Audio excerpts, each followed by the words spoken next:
It's a beautiful evening here as we get ready to start the race. The drivers are at the line and it looks like we're almost set. Racers, start your engines. Go!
This driver is out for blood.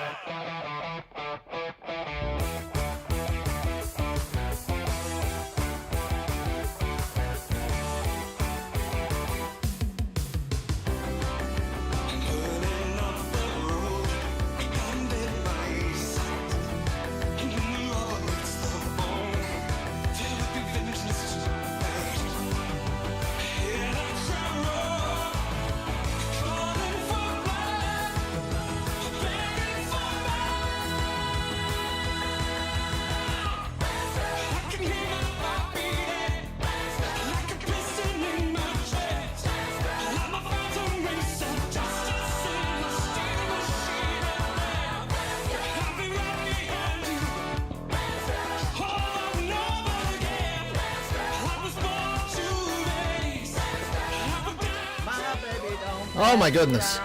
Good evening, everybody.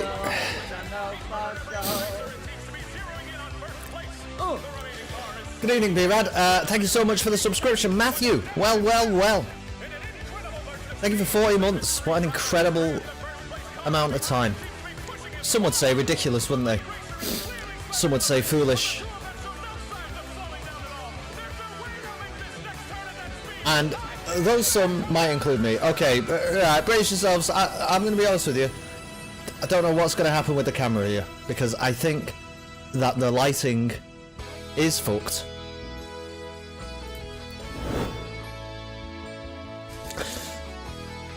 You know, maybe I can just live with that. Maybe I can just live with that. Thank you so much, guys, for starting off with the subs. That's very cool of you. Matty comes right in and smacks my 24 right down. Yeah, B-Red, you fucking suck. 24 months? What even is that?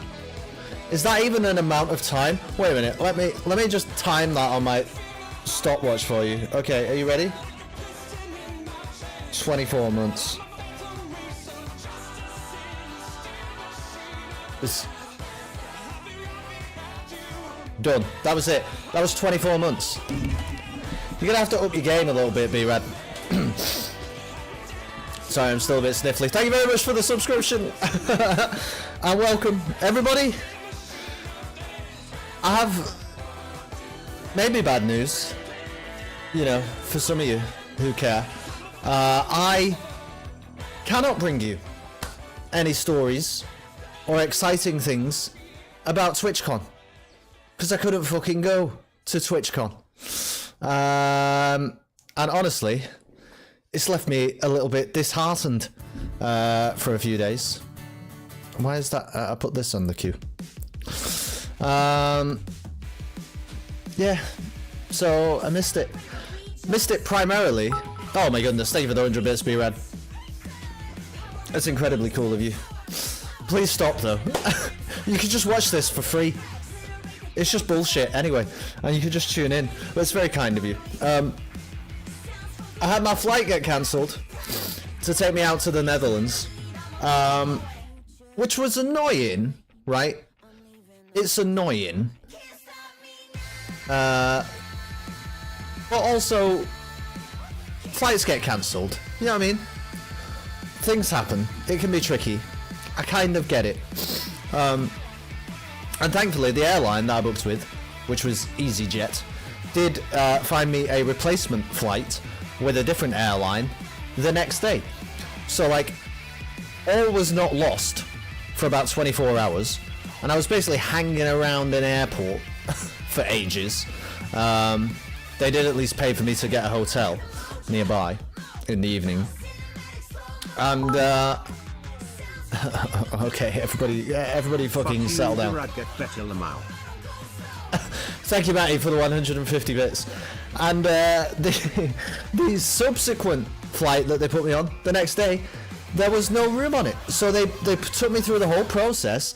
I give this new company my fucking passport details and like signed up for the flight or did all the things online. And then it turns out I actually can't sit on that flight because there is no seat for me to sit on. So it ended up just being an absolute nightmare. They were like, oh, we'll give you a flight the next day. I was like, the next day?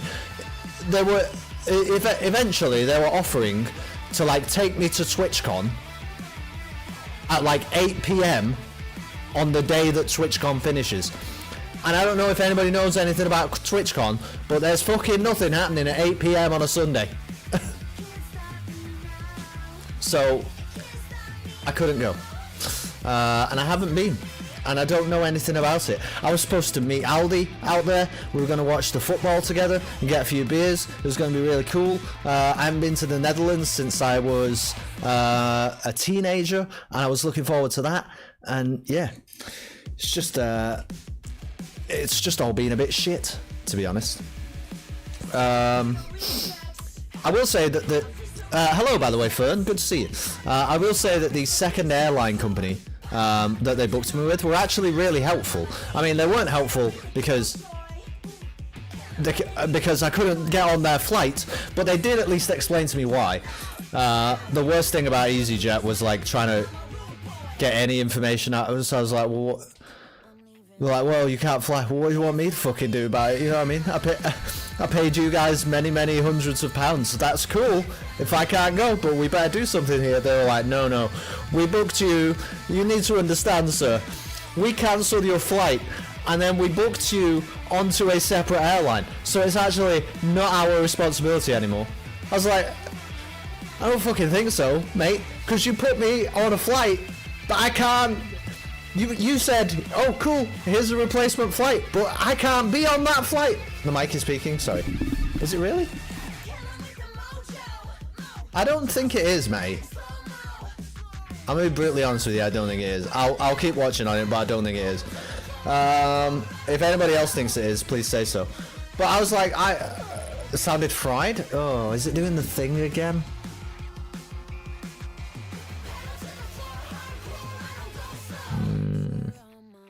Okay. Wrong mic. 1 minute.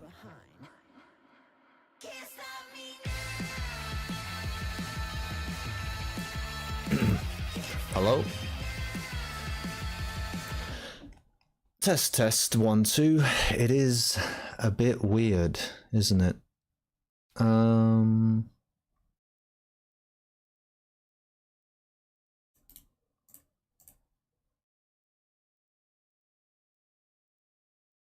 1 2 2 2.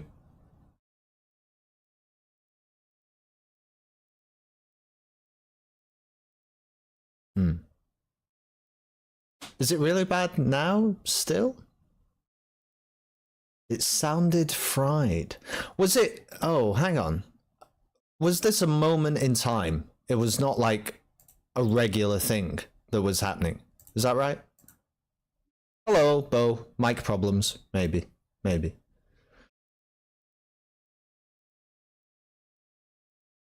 I think it's still doing it. Okay. What? Oh, I hate this because, like, I can hear it, right? Right now, you can hear it and I can hear it, but I can also hear myself IRL, and I don't know how to separate that. I mean, I suppose if I just speak really quietly, I might be able to work out. Sounds okay on my phone? Yeah, it kind of sounds okay to me. It got worse the louder you were. Oh, so if... Oh, you're right. You're right. Something weird is going on when I go loud. Why? Why though? Because it should not do that. Okay. Alright, I'm gonna... Might sound weird for a minute, okay? Bear with me. Hello? Hello? You see, it sounds like I'm drifting in and out. Okay, that's fine. We understand how that works. Does this help? Does that help at all? No. I mean, you know, I can always turn this on, but that doesn't really fix the problem. We're really looking for a what? Is it that?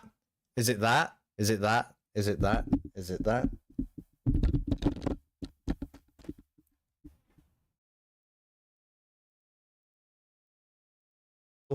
Cool. Now we just have nothing. I think, is this the same problem I was having on Discord?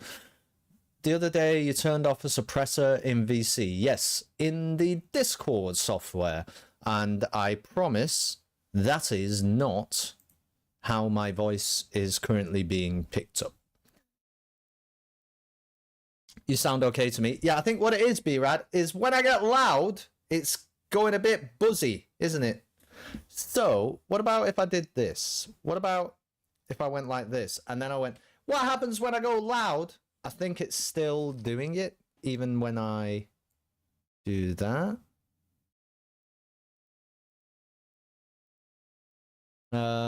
Sounds like it's going 5. Yeah. Well, we're here for a little bit, aren't we? Here's what happens if I turn every filter off. So now, right, that, you know, that's bad. My baby don't Goodness me. because she loves Why would you do it right then? Why would it happen right then? Oh, Boss Tobe, thank you so much for the subscription. Keep up the great work. Well, it really is great work. I mean, it's happening live in front of you.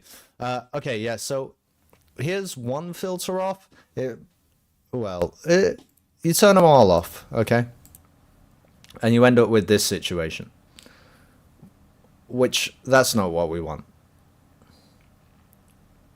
Because it's buzzy now, isn't it?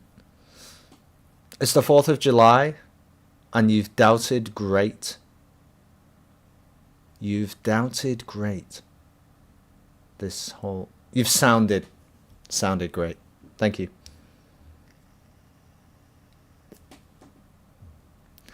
So if I turn this filter on and turn it off, that one, I think that's just sexy voice filter. I wouldn't worry about that one.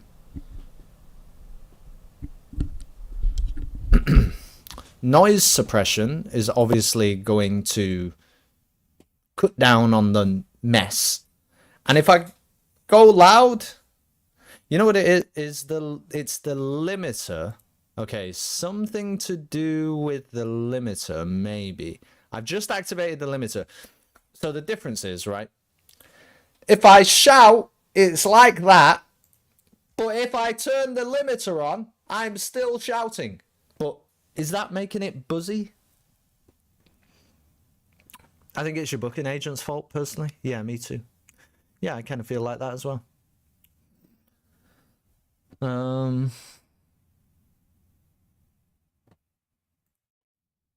Does this make it any worse or better? Shit. Maybe... do you think I just need to do a stream without shouting? Do I just need to talk at this level for the entire stream so that we can have nice Kelston vocals that makes everybody feel calm? Somehow turning off the filter seems to have got rid of that specific issue, though. Even when I shout, you know what? You're kind of right. The limiter is kind of working again, isn't it? In a way that it wasn't. It is at least a little bit. A little bit. I wonder if sometimes it's like physical things, you know? It's like things in the world around me.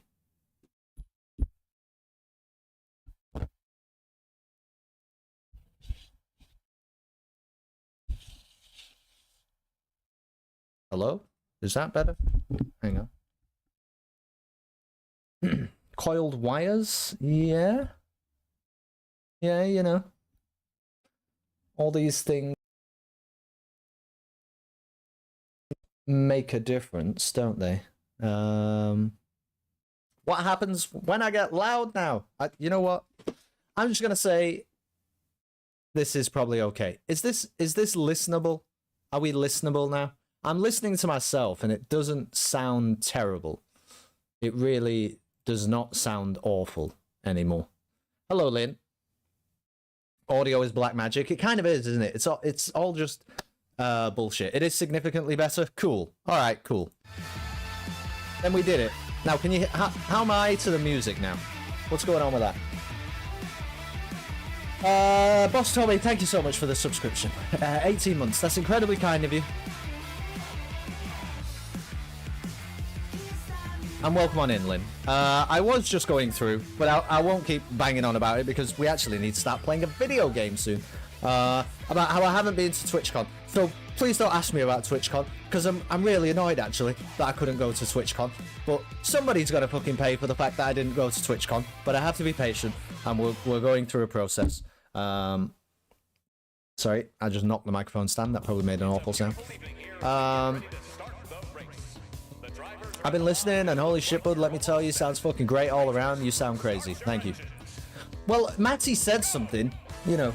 Matty emerged into the stream and said, well, he didn't, but I'll embellish the story. You know what I mean? So it's like, so we're all into it. He was like, Kelston, you sound shit, bro. So I was like, well, I'm live on the internet. I need to try and resolve that. No, I didn't go to TwitchCon, Lynn. I'll message you all about it on Discord. The airline cancelled my flight. They put me on a replacement flight. Turns out, a load of shit. It actually didn't work the way that they told me it was going to work. And yeah, everything fell to pieces. I want to say, by the way, let me be clear about this. I promise I won't bang on about it. They cancelled my flight whilst I was in the queue waiting to board the plane. Not like when I just turned up at the airport with my passport and went through security. It wasn't like, you know, oh, you're here 4 hours early? Oh, just to let you know, there's been a check. No, it was like, we were there. It was like at the gate, you know what I mean? The guys are unloading the luggage from the plane that we're about to get on so that our luggage can be loaded on. And it was at that moment that then the flight was cancelled. Too English to travel, that's right. That's right. They saw my Irish passport and they said, not this fucking guy. No way. He must be one of them limeys, isn't it? That's what they said. At least you got to watch England scrape a win against Slovakia at home. Oh shit. I tell you what, PG. Do you want to talk about that? Some of the best ones I've heard is Gareth Southgate looks for planning permission to build a sandcastle. That's one of the good ones I heard. Gareth Southgate wears a crash helmet while using his Peloton. Yeah, what an overhead kick by Jude Bellingham. You're so right. You're so right. Bring it on Ivan Toney. Bring it on Ivan Toney in the 92nd minute. You're 1-0 down to Slovakia. What kind of a... What is that? What even is that? It's not a strategy, is it? It's not an idea, that. It's not even...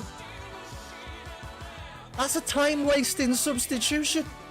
You're 1-0 down to Slovakia.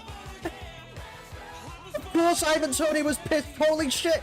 If I was Ivan Toney, I would be fucking furious. Who do you think you are? He basically brought him on to be a part of the losing team that he had had nothing to do with up until that point. And then somehow, a light shone from the heavens on Jude fucking Bellingham. And that happened. Honestly,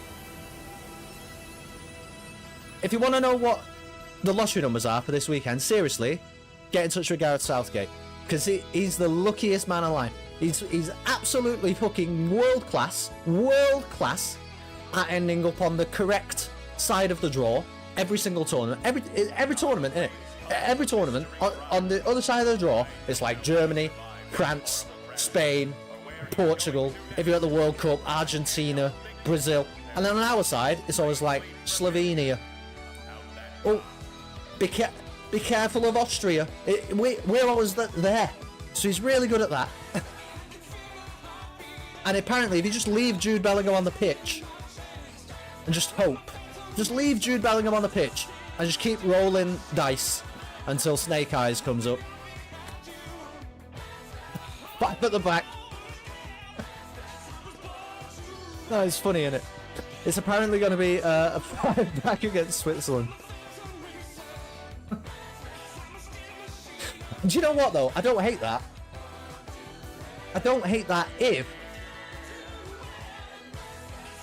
those wing-backs are going. You know what I mean?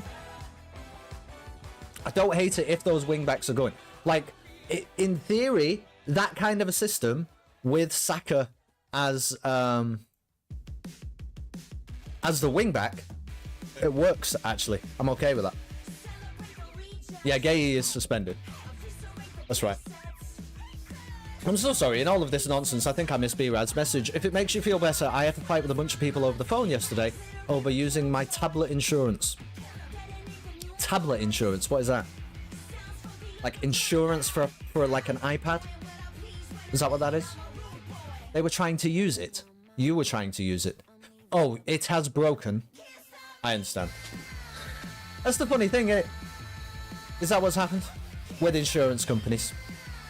Very happy to take your money and set up a plan, but then they go, oh no, wait, you mean, hang on a minute, you mean that thing that you insured, it broke through no fault of your own and through random circumstance, almost exactly the thing that you might well get insurance on it for? No, that's actually not covered by the policy.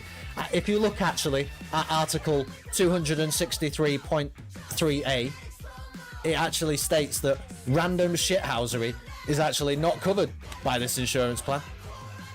It's so stupid. It's always like, oh no. No. You mean the thing you insured broke? Sounds like a you problem, doesn't it?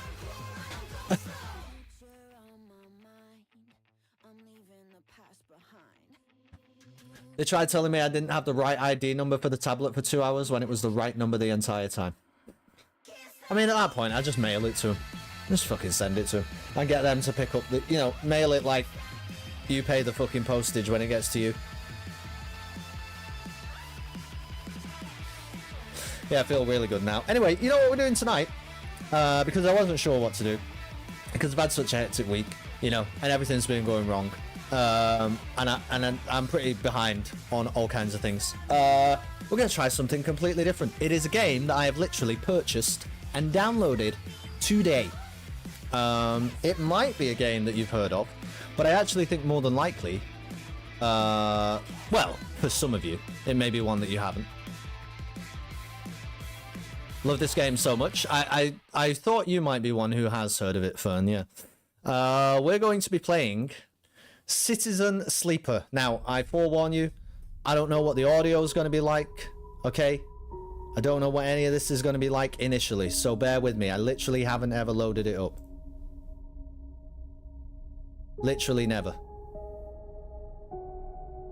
Audio looks okay at the minute. You want to fix your own cell phone? Yeah, we need a law to allow that. That's right. Alright, it's outrageous. It's outrageous. Yeah, the audio will be fire. I agree. At least from what I hear from people online. But I don't know. I don't know what the levels are gonna be like. Okay, no. I don't know. We're just gonna find out together. If it blows your fucking ears off, well, apparently, just welcome to a Kelston stream. That's how these work now. So strap yourselves in. Citizen Sleeper. If you don't know anything about it, good. Neither do I. It's an RPG. I think it's pretty calm. I don't think we're going to be going mad here. And I assume that the setting and the story and everything will be detailed to us right now as soon as we load it up. So we're all going to learn together. Real quick question, okay, before we start. I just went back to one of my favourite franchises of all time, Mass Effect. You got any thoughts on it? I really like Mass Effect. I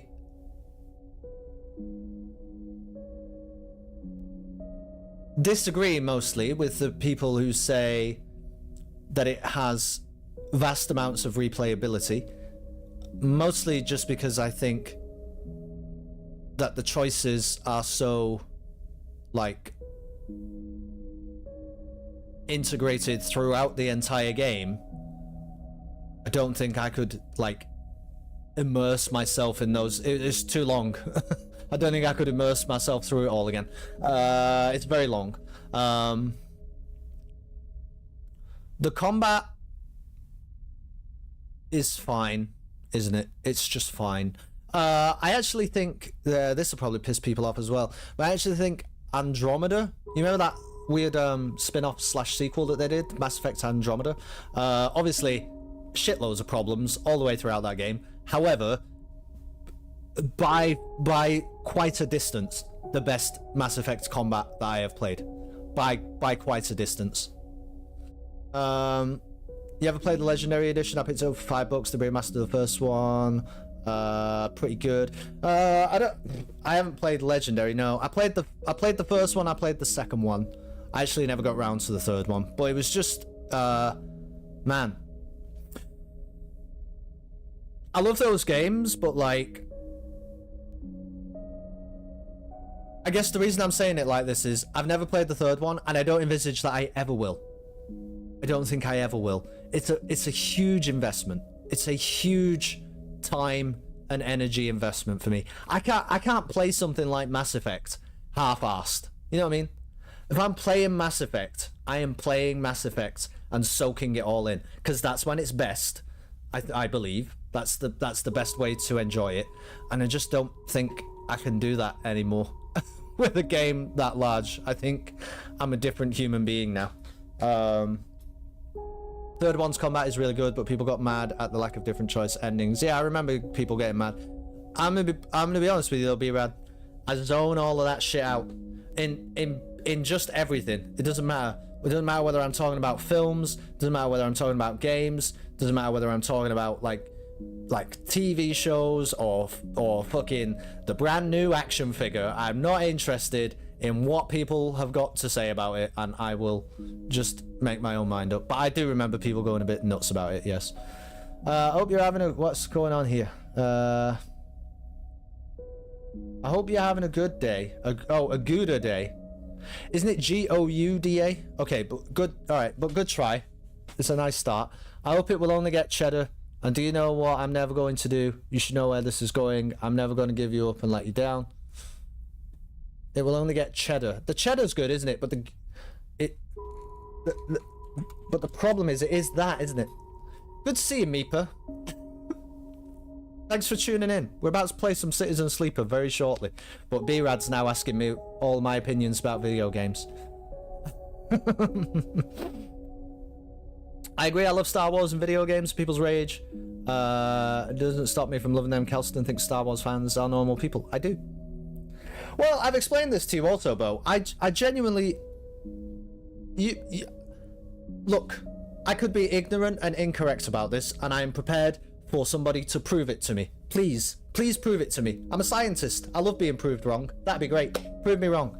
However, I maintain that from the evidence that I have, and from what I can see, I must have subverted the algorithms by exposing myself to people who are both for things and against things, you know, the same thing.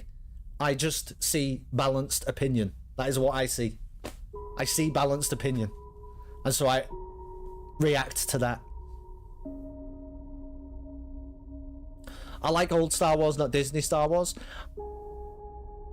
I don't think Disney has anything to do with it. Good evening, Zentar. A little bit of realism's dropped into the chat. Good to see you. I don't think Disney has anything to do with it, because I think I am still currently of the opinion that Andor is the best. Andor is as good as Star Wars has ever been. I'm cautious about saying that it's the best Star Wars thing ever. I'm cautious about saying that as a phrase. But Andor is as good as any Star Wars has ever been. And it's Disney. So I don't think it's anything to do with Disney. They nerfed the lightsaber.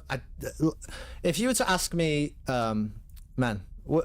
listen, we can talk about this if you want. If you were to ask me, Meeper, what are my top 20 favorite things in Star Wars, I would have to think about it for a little bit, but I'm reasonably confident that lightsaber would not make the list. I think it just wouldn't, and I don't think I care. I don't think I care enough about lightsabers. So perhaps they did, and I'm sorry if that has upset some people that they did, but I don't care. Not really. I love that there is more Star Wars. In the split universe where George Lucas didn't do anything with it, then there would just be nothing. That's probably true. That's probably true. More Star Wars is probably good. You know, I've explained this to Bo. I have friends who are as into or more into Star Wars than I am, and it's rare, honestly, that we completely agree about everything. You know what I mean? We'll talk about Star Wars, and my favorite things are not their favorite things about Star Wars, and vice versa. And they like things that I just think are irrelevant, you know. And I like things that they don't need to exist in their Star Wars life. That's fine. You know what I mean? It's all fine, man. It's just cool. If people like Star Wars, that's cool. You know what I mean? There's no such thing as pure Star Wars. Doesn't exist. People need to calm down. Pure Star Wars is Star Wars. And if you like some Star Wars, cool. Very cool. Capital Games ruined Star Wars by ruining Star Wars Galaxy of Heroes. I gotta tell you, Boss Toby. You know what I said before? If I had a top 20 things in Star Wars, I don't know if lightsaber would make that list. That's a genuine, honest answer. Let me tell you something even crazier, Boss Toby. If you asked me to name my top 250 things about Star Wars, I can... It's fucking nailed on. I can absolutely 100,000 million% guarantee that Star Wars Galaxy of Heroes doesn't even get a fucking sniff of that list. It's fucking nowhere to be found, man. You can't even see it in the rear view mirror. We do not know where Star Wars Galaxy of Heroes is. It's whatever. Also, fuck Capital Games. If they did that, I'm sorry about that, but I don't care. It's not me triggered, but I'm trying to explain to you as clearly and concisely as I can. Wow. You know what I mean? Question, when's the results out for today? What are you asking me? The election? Are you asking me about the election? How dare you have a moderate opinion? Yeah, that's right, Fern. Pick a side! Well, I do have a side, actually. My side is Andor, Empire Strikes Back, the Clone Wars. That's my side. That's where I live. Rogue One. That's the side I live on. Okay? But, also, I'll watch The Force Awakens. And probably have a right good time watching it. You know what I mean? And I'll watch Attack of the Clones with, caveat, the what do you call it? The cutscenes, the removed scenes included in the running. Great film. Wonderful. I'm going to enjoy it a lot. We're all normal, carry on. You're asking me about the election. Conservatives will win the last minute overhead kick.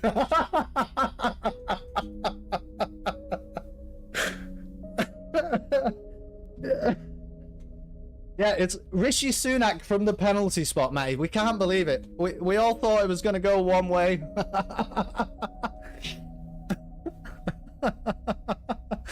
Oh, what a good topical joke, Centaur. What a fantastic topical joke. Here's what I can tell you about the election, Matthew. The polls close in 47 minutes. After that point, people who are not already at a polling station will not be able to cast a vote. We will not really know the outcome of the election in terms of who gets to form a government until the early hours of tomorrow. Like very early hours. And the BBC and other outlets, but the BBC is usually the most accurate, will have an exit poll that they'll probably reveal at like 1 minute past 10.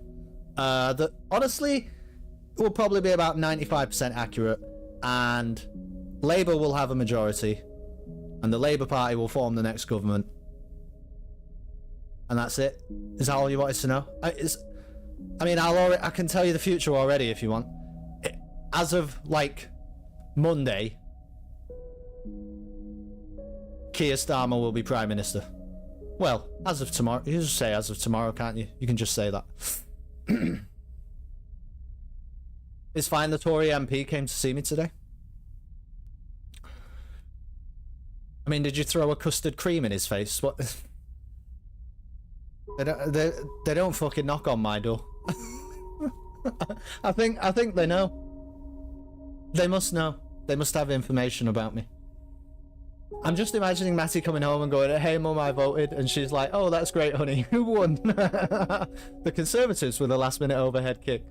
Haven't the Conservatives been in power for a long ass time? Of late, B-Rad, since 2010.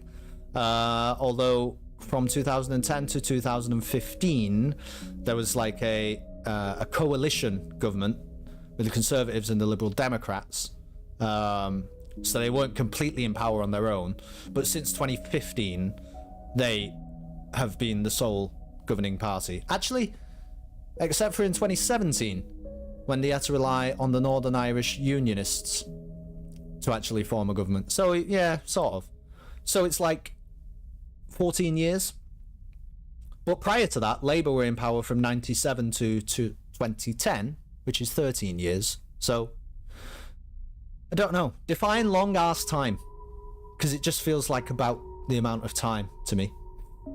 I told him I did media and he fucked off. Oh my god. Did you show him your biceps too? Holy shit. Tell that man where to go. That qualifies as a long ass time. I will tell you. I will tell you, B-Rad, that you know what it feels like? Too long. It feels like far too long. 2010 was the last time you had a Labour Prime Minister? Yes. It was Gordon Brown. But it's important to remember that in the UK, we don't elect a Prime Minister. We elect a Parliament of MPs, members of Parliament. And the Prime Minister is actually elected by MPs, right? Or decided by MPs. And so, if you return a Labour majority in Parliament, i.e. over half the seats go to Labour candidates, then they're quite likely to vote for their guy to be Prime Minister. But we don't actually elect a Prime Minister. We elect an MP who usually represents the party. Did you vote Binface or Gareth Southgate? It's actually a secret ballot, so I'm actually not going to reveal that. Binface, better tactician. Alright, well, Zentar revealed it. I live on my own. It would be a long trek for me to tell her that. Oh, your mum? You definitely called her. Too many people have voted fucking fascist party. Nah, the whole reform thing, don't even worry about it. They'll get like 6 MPs and they'll stop being relevant. If they do start being relevant, they'll just make the Tories less relevant. So overall, it doesn't really matter. It's mostly irrelevant. Plus, Count Binface, actually, Bo raises a good point here. Count Binface in the London mayoral election has already proved himself more than capable at, like, kicking the shit out of fascists at the ballot box. So, if it comes to it, and we do end up with a load of racist thugs trying to get into Parliament, if we actually just stand 650 Count Binfaces across the UK, we'll actually be fine. And I seriously think that there are enough reasonable people that would fund that. Zentar would fund it, I already know. If we all chipped in, it's only £500 to stand as an MP in any constituency. If we all chipped in, we could literally stand 650 Binfaces, and that would remove reform from existence. Which, you know, that's a nice thing, isn't it? What a nice idea for the future. Should we play Citizen Sleeper?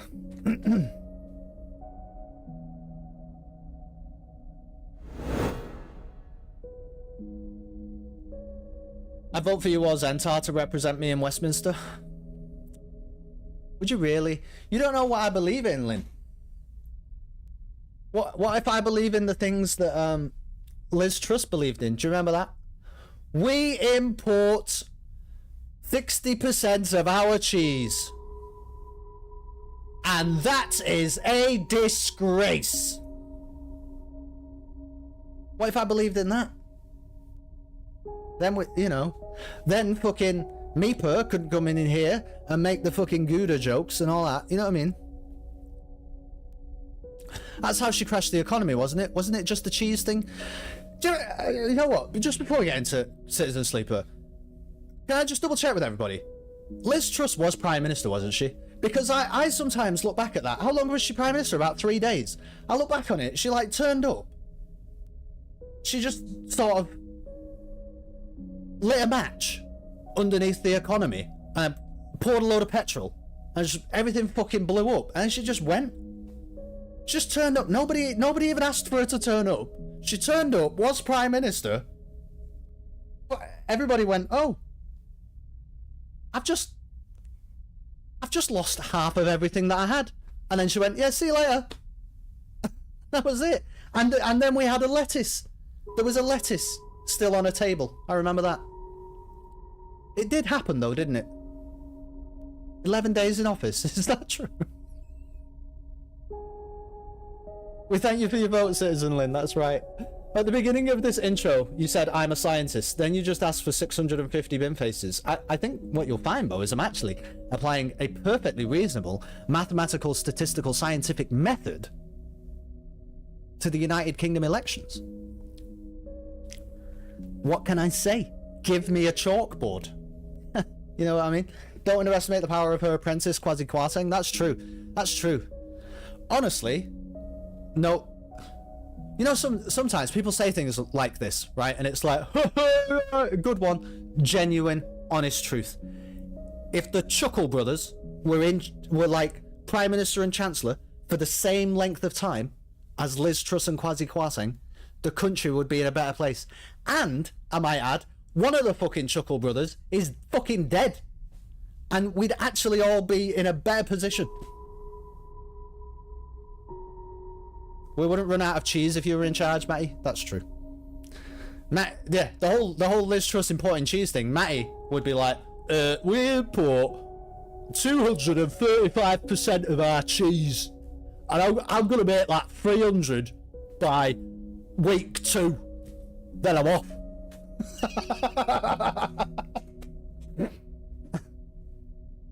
taking one last look at my constituency. Oh, what a great meme format. Can we slap that on Jacob Rees-Mogg or something? Self-righteous prick. That would be great. Right, do you want to play this? Should we play this game? Or are we just having a good time? We should... You know what? Actually, good point, Lynn. You know what we should do? That should be the big thing we do for Jingle Jam this year. We'll all, like... We'll start a political party. We'll just advocate on behalf of, like, video games. This is what we could do. Me as Prime Minister will be down the pub most days. Actually, didn't... Yeah, I'm sorry, Fern. There's a lot of UK politics happening right now. It's election day. For another 39 minutes. What did Keir Starmer say the other day? He said if he was Prime Minister, he'd clock off at 6. What did he say? He said it's important to have time with family, which I actually understand and appreciate. I think it's a reasonable thing, like a reasonable position to hold. But it's a little bit silly to say it out loud, isn't it? And then also people are like, well, what would happen if, like... What would happen if Russia just went, like, ballistic at 6:13? What... Would we have recourse there? Or would it just be, well, they got us at the best time, man. How could we have seen them coming? Dinner was in the oven. How were we to know? 6 on a Friday, screw that, I'm not working that late. That's right, I'm fucking clocked off. 2:30. That's so true. Right. I can't. Apparently, we just can't stop talking about it. If I went for a job interview and told them that I would expect to get hired exactly 0% of the time. Yeah, but the funny thing is, Bo, he said that out loud to literally millions of people, and tomorrow he's gonna get like a 120% pay rise. Isn't that interesting? If I could say that to my boss and start getting paid double. Totally down for that. Very down for that.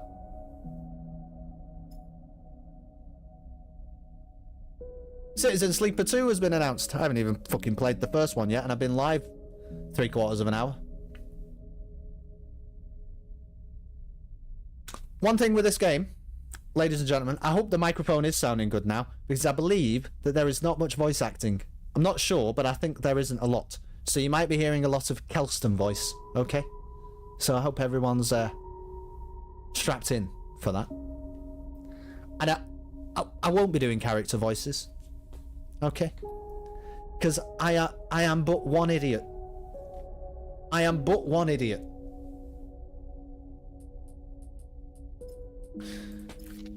Right, important decision. Everybody pay attention. 3 classes. Time for Kelston to read us a novel. I think that's how this might go. We have 3 classes. We can be a machinist, an operator, or an extractor. Let's try and detail these. If people have preferences, please enunciate them now. A machinist repairs and modifies automated systems used in industrial resource extraction. Sleepers assigned to machinist work are usually diligent, careful, and structured people. Our perk would be efficient extractor. We gain random scrap items when we take engineering actions.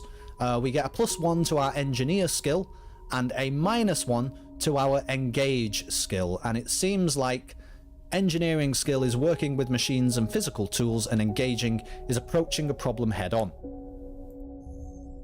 Operators. An operator works with drones and high-precision remote machines to perform complex tasks from a distance. Sleepers assigned to operator work are usually cerebral and precise people. Our perk will be to transfer intercept. We can potentially gain money. I think that's money on interface actions. We are better at doing interface actions, which is working with digital interfaces. And we are worse, at enduring, i.e. using our strength or strength of will. And then finally we have the extractor. Extractors work on resource extraction, often in hard vacuum environments. Sleepers assigned to extractor work are often confident, self-sufficient, and have a high level of endurance. The perk would be photosynthetic skin. The sunbathe action allows energy recovery at home. I mean, that seems cool. We're better at our strength, our endurance, and we're worse at approaching problems with awareness. Extractor, you think? We have a vote for Extractor currently. Also, I'm drinking iced coffee. Straight out of the fucking carton.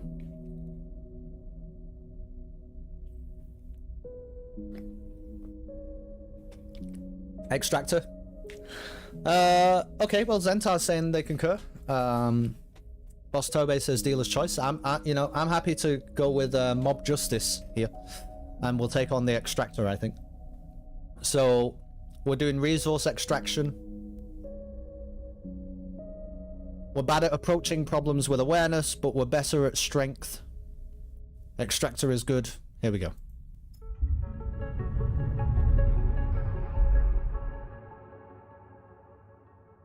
It's quite hard to even explain the gameplay to this game. I think it's quite gameplay light, but there will be... It's mostly about choices, so we can just make them together.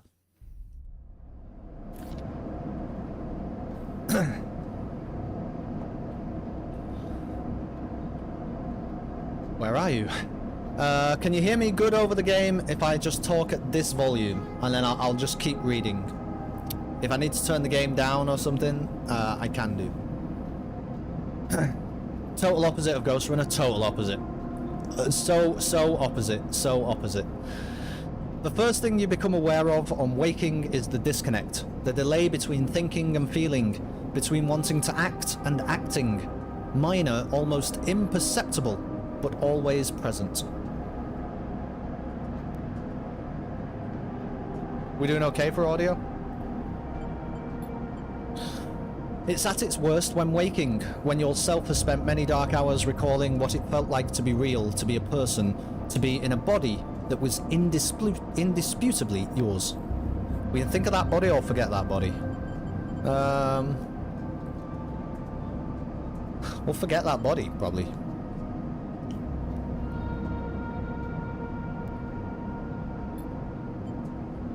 You resist nostalgia. It is pointless, especially now. This is the moment to reach out, not curl inwards. This is your moment of escape, even if it feels immediately like you traded one prism for another. Smaller, colder, lifeless. Reach out. You almost laugh, or you would if there was room or even air to do so. The walls of the container are immediately present. Cold, hard, at your back and face, cramping your limbs. You resist the desire to stretch, knowing that the claustrophobia comes next, and retreat a little from your central nervous system. It isn't painful, not like you used to know pain at least. In emergency mode, pain is a message delivered with efficiency and ease, a reminder that harm is imminent. There is no insistent throb, no trembling nerves, just a warning delivered with the banal quality of a digital notification. Right now, there are thousands of them. Let's remember the plan, because I don't really know anything about the plan. You mostly remember that it wasn't a good plan, but then your options were limited. And once you got the itch to get out by any means possible, it was either that plan or something much worse. It was at least simple. Collapse the shaft, drift away in the chaos, slip into cargo processing, steal yourself into containers, then just hope the freighter left before you were missed. Some were lost in the shaft, others never found the meeting point. Only a few made it to the containers, but the freighter, as far as you know, left. That feels like enough. Enough to know that you might no longer be on that grim and heartless rock. Even if, in the airless hold of a freighter, you might freeze solid long before you reached any destination.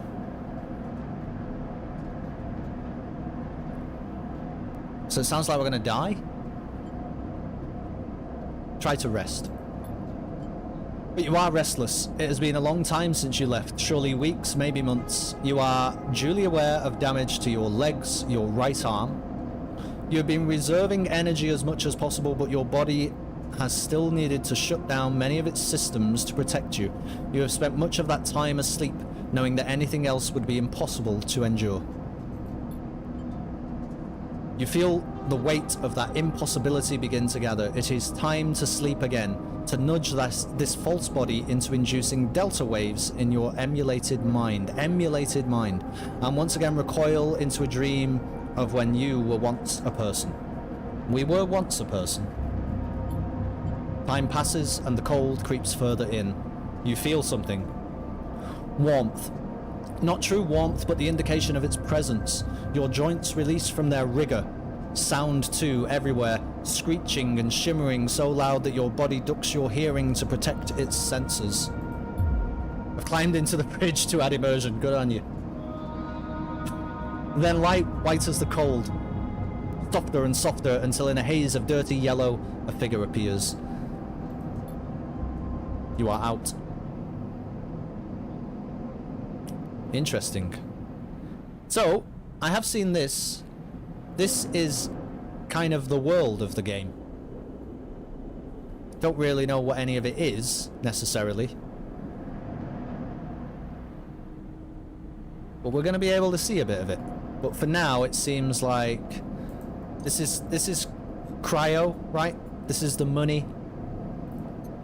Data, don't really know. I think we just need to interact with this.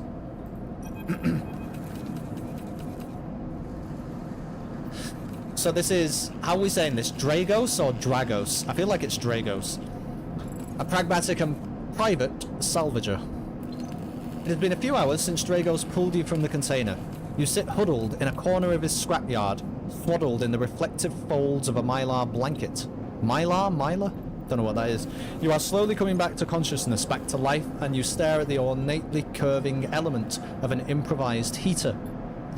You are surrounded by angular, incoherent lumps of ships, some corroded beyond recognition, others still carrying glassy wounds along their edges where a plasma arc sliced them apart.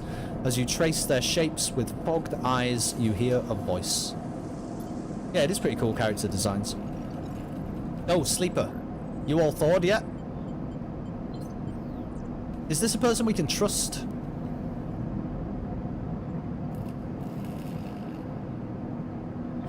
Yes. This person helped us. Almost. Never seen one of you come in like this. New frames must have better perseverance in Sub-Zero vac. Seen more than a few of you frozen solid to hull plates or inside-outer locks in my time. They weren't so lucky. Dragos comes into focus, shrouded in makeshift tech, his headset with its glinting eyes, the mark of a drone operator. So that's what's going on here. On his shoulder, one of his symbiotically linked drones perches, its rising eye locking you with an unflinching stare. Gonna be a tough read, this, everybody. Last living sleeper that came through this yard was a while ago. They didn't last long. You struggle to read his expression beneath the tech, but he seems lost in memory for a moment, or perhaps he is just figuring out what to do with you.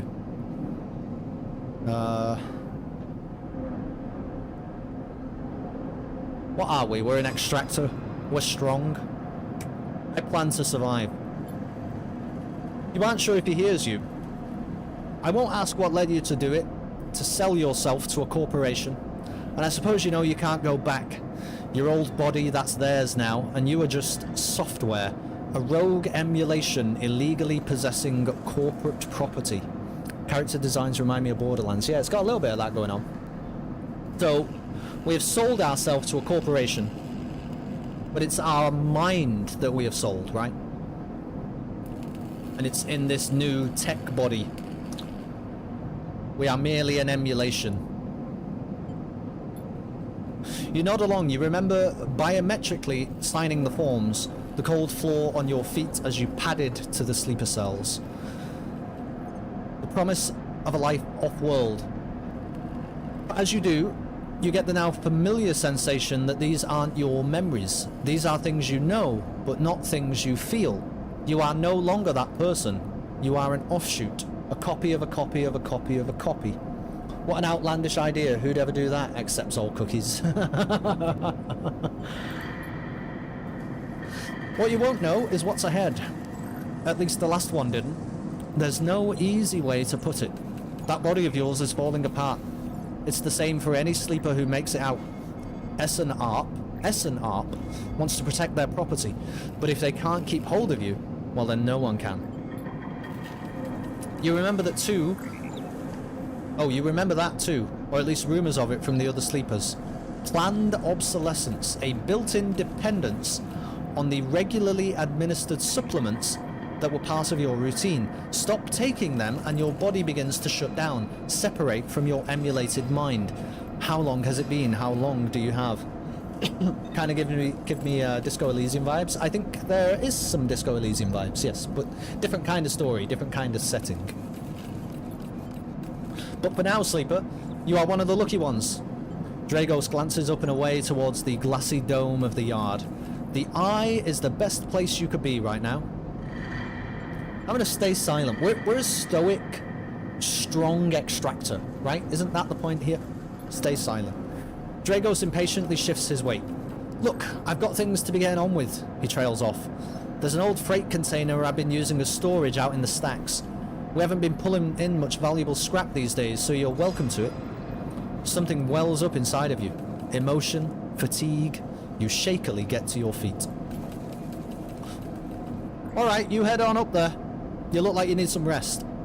And with that, Drago stalks back into the Rex, his drones already converging on a rustling hulk, plasma flashes silhouetting his spindly figure as he returns to work.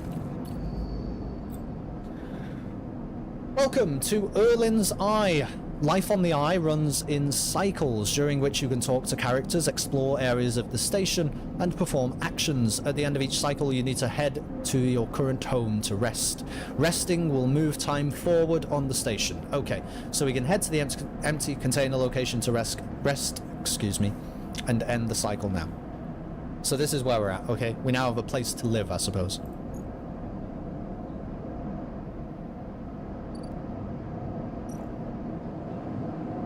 And I assume it's just one of these. We will end the cycle.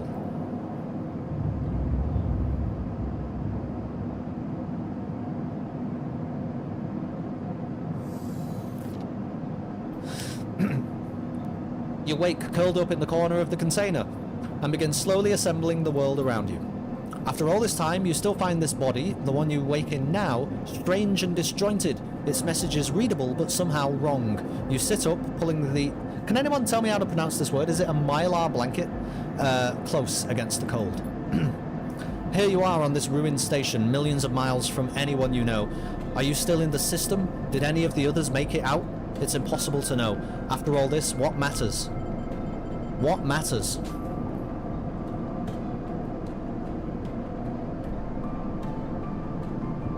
It is mylar, thank you. What matters to us? I feel like this might be a significant choice. Do we want to escape, get answers, or build a life? It seems like we're confused a little bit, but we know what's happened. We've sold ourselves to the corporation, our mind, and we're now inhabiting this body as an extractor.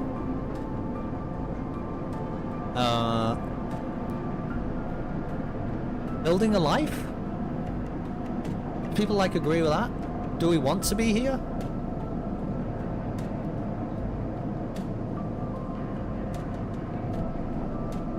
I suppose we've made this choice out of desperation, haven't we? But where would we possibly go if we escape?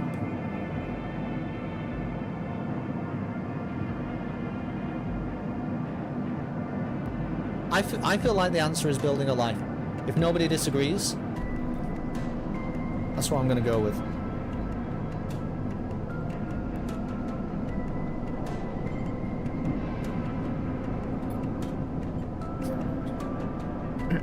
Maybe you did get lucky, finding yourself here.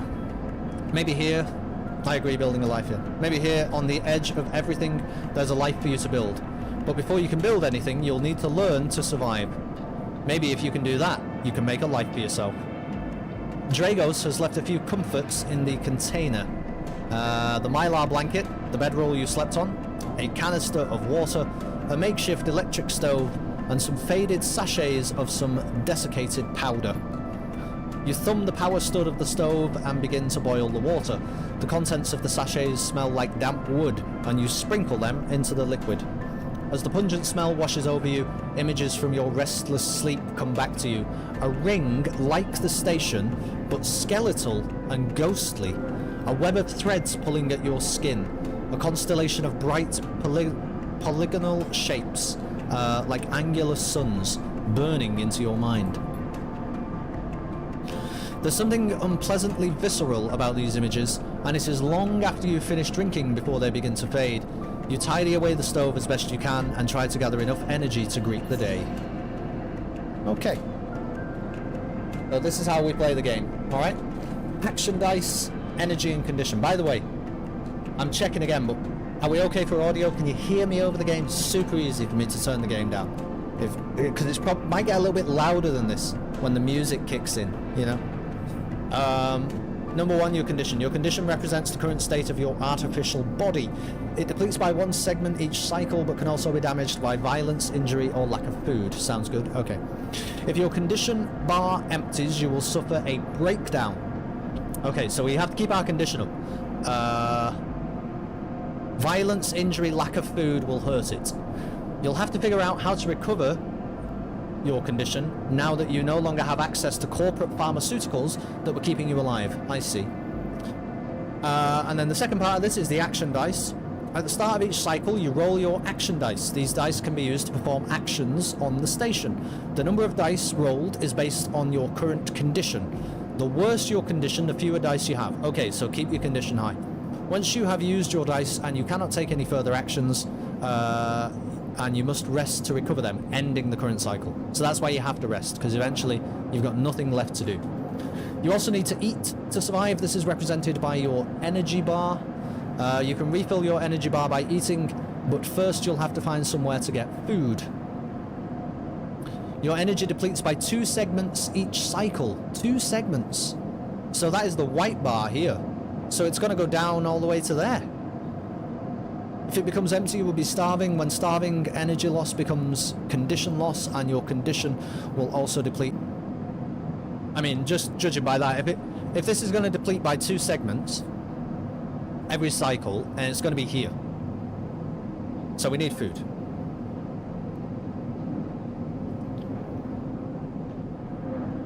Condition looks okay for now. Looks okay for now. It says flickering, though. I imagine that's not good. Okay, I think we just leave. Dragos is standing in the corridor when you close up the container. He is still wearing his headset, and in the harsh light of the corridor you realise it is implanted. A drone sits on his shoulder, its cache of sensor eyes rapidly arising. How are you feeling? I'm feeling... I'm going to say not good, because we need to try and find some food. The drone chirps, Dragos nods. You notice that beneath the operator's rig, his skin is marked by burns and blotches. I know the container isn't much, but it'll keep you safe, he pauses. So, I'm not going to chit-chat too long. You well enough to work? Am I well enough to work? Can I work and eat? We're trying to make a life. Sure. Alright then, he nods. At the yard, it's simple stuff. We hack these old hulls down, sell them off to the shipyards or the bright market dealers for cryo. Occasionally, we pull out some tech, something with a bit more value, but most of what comes in is scrap. It's hard to find good hands here, but I figure as a sleeper, you'll be used to the manual labour, and obviously I'll slip you a few chits of commission based on what you turn up. Cool. He shuffles his feet nervously. Look, I wouldn't usually do this. In my opinion, you'd be best suited moving on as quick as you can. And sleepers, well, he trails off. But things being the way they are for me at the yard, he pauses, I need the help. I'm happy to help. That's why I'm here, Dragos. Okay, he pauses, thinking of something else to add. Look, just come down to the yard when you're feeling fresher. There's plenty to do. Will do. He nods distractedly and turns and walks away, the drone hopping along ahead of him. See you later. Bye, Dragos. Time to get to work. Okay. So, I don't think we're on a time limit here, but we're on a dice limit, okay? So we have a 2, a 3, a 4, and a 5. This is obviously the scrapyard. We've got home there. Low end gate, passage into the low end. After some spacers caused some trouble in the low end, Yataghan have imposed a toll for entry. No one gets in without paying. Ah, I see. We need 60 cryo to get through that. There is a toll there. Okay, so we have to go to the scrapyard then. We have to.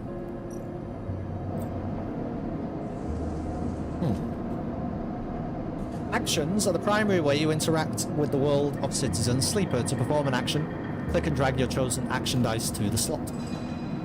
Repeatable action. Repeatable action. How do I know it's repeatable? Yeah, I don't know. Actions reward you with clock progress, energy, condition, or items depending on their outcome. There are 3 types of outcome. Positive, action goes better than expected. Neutral, succeeds. And negative, it fails. I see. And this is how the dice work, okay? So, if we get a 6, we apply a 6 to something, it's guaranteed to go better than expected. If we apply a 5 to something, it's not going to fail. It absolutely will not fail. There's a 50% chance it goes better than we think. 3s and 4s are kind of a roll of the dice. 2s and 1s, I feel like we never really want to use them on anything critical. A 50% chance it works, and a 50% chance it fails. So 2s and 1s feel really bad. Makes sense, right? The higher the dice, the better. Actions display information about their type, risk, and the skill and modifiers that apply. Our modifier is endurance. Remember that. That's our positive modifier. Either critical or repeatable. This is the type. I see. Oh, it will tell me that all the time. Got it. Critical actions can only be performed once. Got it. Risk, either safe, risky, or danger. Risky, safe. Okay, so I feel like you could do a safe one. Oh yeah, safe will be no loss of condition, energy, or cryo.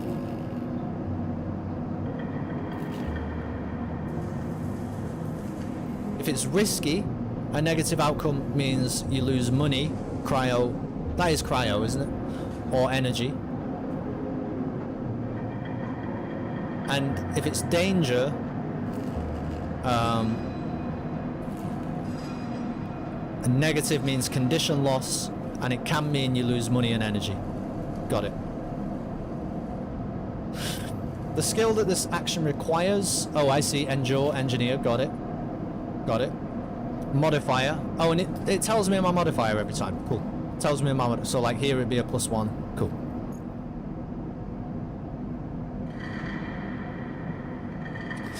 Alright, so we got options. I feel like if this is safe and we have a +1, shouldn't we probably dump our 2 into that immediately?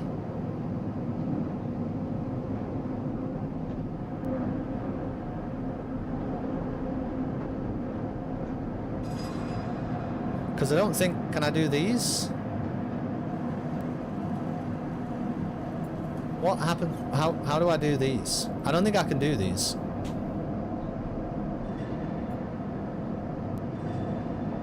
I think we just have to choose one. So we'll do the manual salvage and we'll throw the 2 into it, right?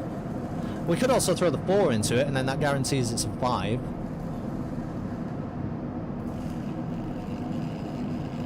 I see. Decision points. For now, I'm just going to throw the 2 into it. I feel good about that. Oh, and it always gives you a choice anyway. I see. So you see, if we did this...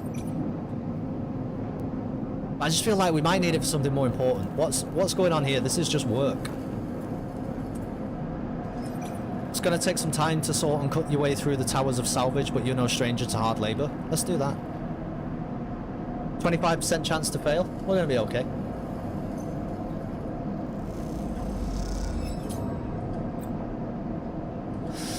Not sure what happened there.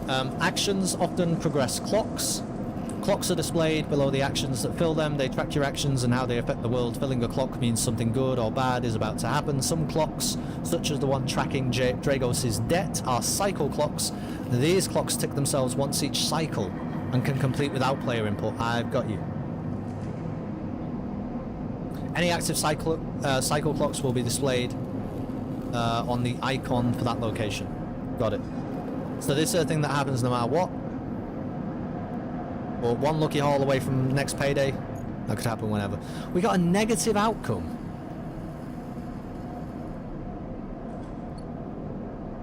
Okay, now is there anywhere else I can go? Drives and navigation. In Citizen Sleeper, you will unlock drives as you discover more about yourself and the world. Drives guide you in pursuing specific objectives depending on which path you wish to take. You can track drives, and any tracked drive with a yellow marker, like so, on locations that will help you pursue your goal. Access your drive menu via the arrow button at the top left of the screen. So we need to find a doctor. You are now free to explore the eye, make a life for yourself here. Try tracking a drive to help you survive. Look for food to keep your energy up and a way to recover condition. Fill clocks to progress stories and find new opportunities. And remember to end cycle at your home when you're out of dice. Use the mouse wheel or WS to... and oh, you can rotate the view with A and D. There you go. Now, there's a lot of places we can potentially go now. So we really need to find food, right? We actually really need to find food. It's quite serious.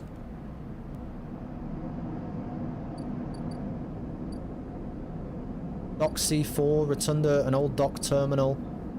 There's lots of wet docks. Bright Market. Should we go here and try and find some food? Are we supposed to be working though?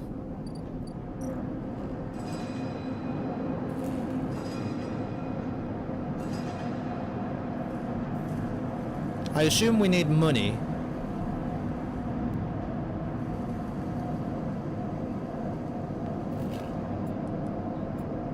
Yeah, I'm going to save some of these dice. We might try and come back to that, but this right now... Is this helping with my drive? Oh, repay Dragos.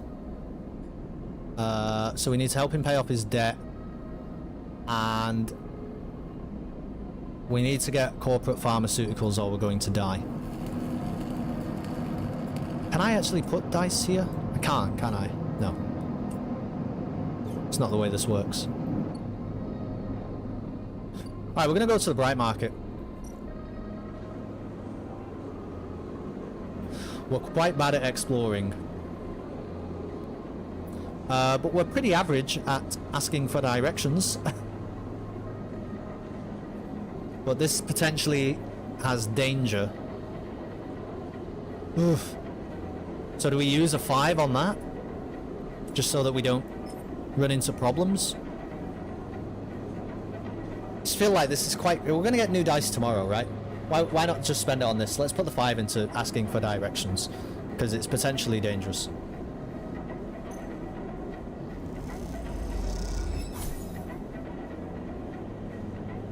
Plus local knowledge. Oh, I see.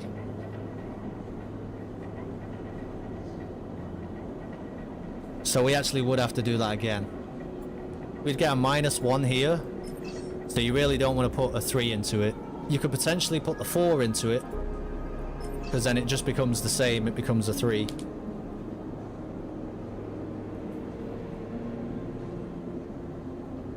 We use all our fucking dice on this. This feels right though, doesn't it? Don't we need... Oh, you know what? We got no fucking money. Got no money, have we?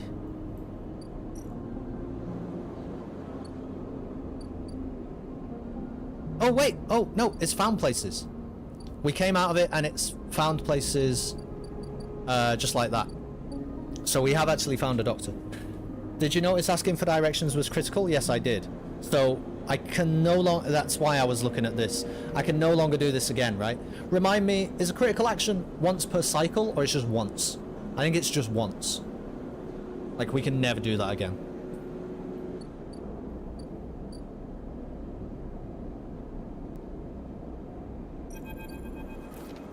Once per game, yeah. Okay. Well, we can go and see the doctor. Might as well try. I really struggled with noticing that little banner. Yeah, the banner is, yeah, not the most visual thing in the world, but I'm trying to keep myself honest looking for it. You really don't want to blow these? Okay. Next comes the call from the enforcer at the door of the doctor. You shuffle down the flickering hallway towards the open apartment door. You keep your head down and your shoulders high in the queue, trying not to bring attention to yourself. You were thankful for the tip-off that a doctor was operating out of this place, but now that you are here, you aren't so sure. The gang enforcer on the door, the flickering light strips, the decaying hab block, they have all made the long queue a test of your nerve, but your options are few, and without a supply of stabilizer, this body, your body, will... You suppress a shiver and shuffle forward to the front of the queue. You try to find something to distract yourself. Let's... I don't need to look inside. Let's see if we can work anything out about this enforcer. The enforcer is looking down the corridor and you dare to glance at him. His purpose is unmistakable. He is there to intimidate, to threaten, and if necessary, carry out those threats. Hope it's Dr. Talbot. I hope so too. That would be nice. His broad shoulders are framed with a metal exoskeleton. A couple of mirror-like implants sit below his eyes like mercury teardrops. Oh, so he's been to prison and killed a guy. Subsidiary sense, input, or aesthetic markers, you aren't sure. You also aren't familiar with the geometric blade-like tattoo on his arm, but you make a note of it. You avert your eyes when he looks back at the queue. Okay, don't fucking look at him. After a few moments, the figure pushes through the door. A figure pushes through the doorway, and you catch a distant voice. Send the next one in, Toshiro. The enforcer jerks his head, and you slip inside, passing through the dark entryway and pushing through the plastic sheeting on the far door. The room beyond is bathed in warm light. A floor-to-ceiling transparent panel gives a full view of the Bright Market's sealed roof and the buzzing traffic above. And for a moment, you are transfixed by the motion. This is our doctor, perhaps, Sabine. Come, sit, calls a sharp voice, and you see a silhouetted figure turned away, replacing the plastic sheeting over the frame of a simple folding bed. You make your way across the room. The figure turns, and as they do, you see an expression of confusion flash across their features. They open their mouth as if to speak. They blink, and then quickly regain their composure. Please sit. They gesture to the bed, then turn to an open case of tools on the table. You sit. Sabine turns, a compact diagnostic scanner of some kind in their hand. They hold it to their eye. Remain still, please. Their tone is clipped and businesslike. You stare ahead, still dazed from their expression when you first entered. Fear, recognition, sadness, unmistakably etched across their face.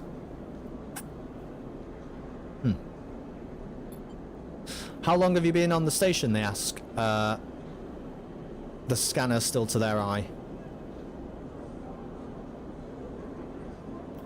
Don't know if I trust this person. I mean, there's a fucking enforcer guy on the door who's probably a murderer. We don't really know where we are. But we do need help. I'm not going to answer. They lower the scanner and meet your eye. You can talk. They glance towards the doorway. I know the conditions aren't ideal, but I need you to be honest with me. They make some adjustments to the scanner, or you can leave. Oh, got it. Okay. They set the diagnostic scanner on the table. I'm going to start by assuming you don't know anything. They take your arm and roll up your sleeve, inspecting your synthetic skin. Your body is dying. They say it without ceremony, without drama, but not without empathy. S&ARP doesn't like to see its proprietary technology let loose. To prevent bodies like yours, frames as they call them, from being stolen, repurposed, or in your case, escaping, they built in a process of so-called planned obsolescence. Frames decay rapidly when not regularly injected with stabilizer, one which S&ARP remains the sole producer of. That sound familiar?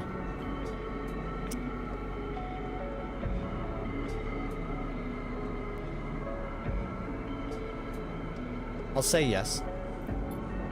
Good, that may help. They swap to your other arm, running some thin metal device over your skin. You feel your forearm tremble. I'm sorry, Sabine says, and you are unsure if they mean for the cold touch of the metal or everything else. Emulations like you, sleepers, as most people know you, aren't classified as people in any of the surrogate systems. You have no rights and no status. They focus hard on the inspection of your arm, and S&ARP has no reason to release stabilizer into the market. I see. So we're fucked. We're completely fucked. Sabine looks up as if to apologise again, but they stop themselves. I know little of this is of use to you. They turn away, disassembling the metal instrument and cleaning it. Silence fills the room as Sabine works, and then the silence gives way to tension. You stare at their back, willing them to say something, anything. Sabine turns to face you. I may be able to help. They sigh, and you see the darkness under their eyes, hear the fatigue in their voice. They gesture to the door. You saw Toshiro outside. You nod. He works for my benefactor, Yatagan. They are influential in the low end. I see. We have to pay to get to the low end.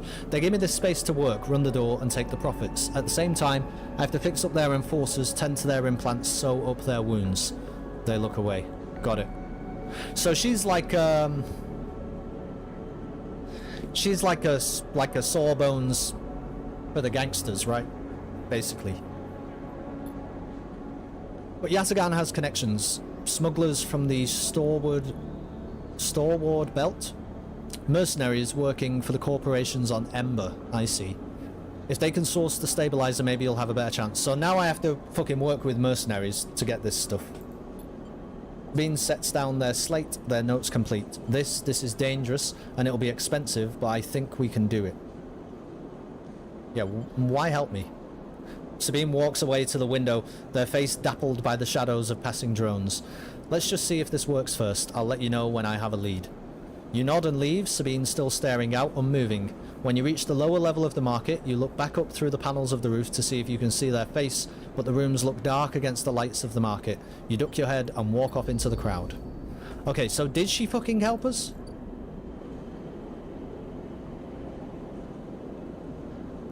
It's gonna take a few cycles to source some stabilizer. Well, that doesn't really help us right now, does it? We're gonna have to have a look at this street food vendor, but I have the uneasy feeling that we need money. Emphis, the street food vendor. Emphis is busy, his broad face uplit by the makeshift gas burner in front of him. With precise, delicate movements, he lays thick chunks of marinated fungus into a dented wok, his other hand idly tossing a metal bowl of sliced vegetables in some red-flecked dressing. The smell is incredible. You watch as he fulfills a set of orders, heaping the fungus with the bright salad and depositing it in plastic trays. A stack of chits rattles in his apron pocket as customers file past the burner, handing over payment. Marinated fungus. Yeah, it sounds great, doesn't it? We will approach on the off chance he's a nice guy. You join the queue. It's mostly made of off-duty salvagers, vac suits unzipped and rolled down to expose stained vests, grubby mods, a lattice of scars and tattoos. They discuss the best food on the eye, the best drink, comparing notes on bright market dives, their words cut through with heavy spacer slang. Eventually it's your turn and you shuffle to the front. Emphis speaks in a deep, even tone without looking up. First try is free. Oh, happy time zone, Carney. It looks like we got some free food, which is nice because we're going to die. Welcome on in to Citizen Sleeper. Here's the TLDR, Carney. We used to be a person, I think. We sold our mind to a corporation. And now we're in a fake body, a synthetic body. And we live on the eye. It's kind of like a space station or something. But currently, we're in the shit. We only just got here. And we need food desperately. And our condition is wavering. And we've got a problem. Anyway, I'm definitely going to have some of this free food. This game sounds awesome. It is. It's kind of like a cross, though, I would say, between a board game and an RPG, right? Is that probably a reasonable way to describe it? It's very gameplay light. Gameplay light, lore story heavy, at least as far as I can tell. The smell is almost unbearably strong as he cooks, the earthiness of the fungus laced with something so spicy. The smoke makes your eyes water. The heat from the burner is like a bonfire and your skin hardens in its glare. I know you. you sleepers, Emphis says while he cooks. His voice deep but clear. A hard life, a lot of stories. He glances up from beneath his cap with piercing eyes. I know. Tell him a story. I'm going to tell him a story. You begin to tell him about your journey to the Eye, and he nods as he cooks, his eyes never leaving his work.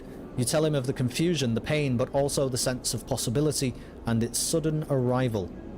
You tell him of the cold and dark of the container and the endless cycles spent within it. Now it seems you tell him like some dream that you once had, but can never forget. You tell him that the Eye excites you and scares you, and you are unsure where to walk, where to look, and what to do. Eventually you tail off, running out of words.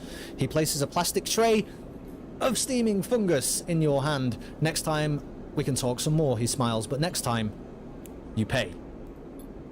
He slams a heavy hand against the button on the burner's side, and it shuts off. The roar of the flame and its impressive heat fades. Next time then, sleeper. He waves you away and begins to oil the wok. Before you turn back to the alley, you notice the geometric patterns of circular scars across his forearms, each surrounded with a constellation of glinting pin marks. Amanda is wearing her 4th of July shirt. I gotta tell you, there's at least 200 countries across the world who celebrate their independence from this country that I'm sat in right now, and honestly, I'm all for it, you know. But don't go thinking, you know what I mean, American exceptionalism. Don't go thinking the fucking 4th of July is anything special, spectacular. You know what I mean? Everyone's doing it. Everyone has a 4th of July. They just have it on a different day. You walk away, and as you do, you take a bite of the rich, spicy, delicately sweet fungus. Your taste sensors light up like a fusion reactor. You'll be back. Nice! Oh, look at that, man. We are so full up of food. Fantastic. Well, now I feel like... So, here's the thing, right? This one is a cycle clock, so we actually can't source the stabilizer. But I think it's a really good thing that we met Sabine today, because she's going to try and do that for us. So I don't think there's too much else to do. Apart from, like, go do some work. Right? I think we need to go and do some work. Because it might help our friend Dragos here, if we can do this. So I'm actually gonna throw the 4 into this, because this feels like a really important thing to do right now. First of all, we need money so that we can keep buying food so we don't die, and we need to try and help Dragos with his debt.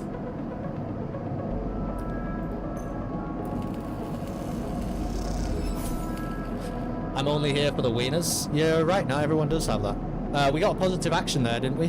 Back in business. And we got 10 cryo by the looks of it. 60? Is that the toll?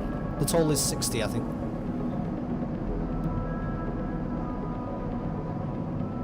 Do we just keep working then? I mean, I suppose we could have a look if there's anything else we really want to do, but it feels like that's what we need to do currently. Find a doctor? We did find a doctor. We did find a doctor. Wait for Sabine to acquire the stabilizer. Oh, I see. Oh, you have to close this all the time for it to update. Right. Get to know Emphis. So if we eat there, we get to know him a bit more. That's not like a super huge drive for me right now. That's just a drive that happens when we need food, which is not currently. Let's go to Dock B2. Let's see what's going on. Salvage sortie. Takes several cycles to reach the Storeward belt and return. Loaded with scrap from the old wrecks. Okay. Dock C4. Merchants willing to run the gauntlet of the Helion system are rare, but those that do always return eventually. Are any of these giving us more drives? Not really. Shipyard? Oh, this is good.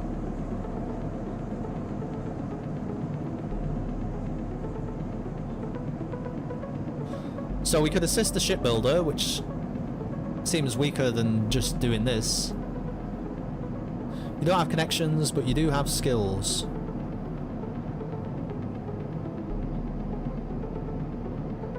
So what's this all about? Is this like finding a job? The only way to get to know the shipyard is to work there, no tourists here. As a newcomer, you can only gain favour by grabbing a load of materials. Yeah, so we're not going to work at that place, we're going to work with Dragos. I don't see us going anywhere else right now. Obviously we've got the low end gate, but we need 60 money to get through that, and I'm not sure we're going to spend that very soon. Have we been to the terminal? No. Whoa. Steal the plans? We're not very good at that. Operator view character? Oh, check this out. We have 0 upgrade points currently, but...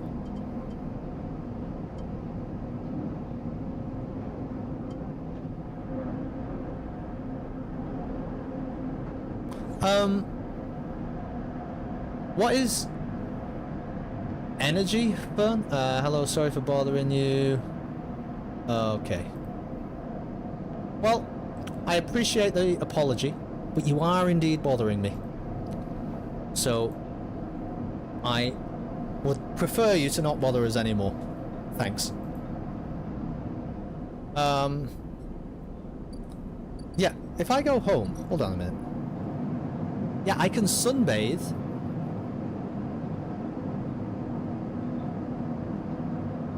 And we can get energy. So I actually didn't need to find food, did I? Well, at least we've got that option now. But it actually makes me think we're not going to get to know Emphas. Because I can sunbathe, right? We'll work out how that works on a future cycle. For now, let's just keep working at the yard. I think that's the correct thing to do here. And this is really the best one. Well, is it?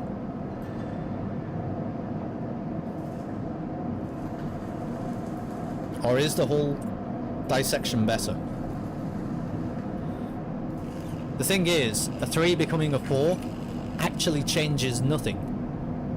It's basically the same dice, the same die. Sunbathing takes dice, yeah, I agree. Oh, and probably food just takes cryo. Yeah, okay. But I think we might do the dissection here. I know it's risky, so we don't really want to fail. I'm gonna try this. Whatever, let's try it.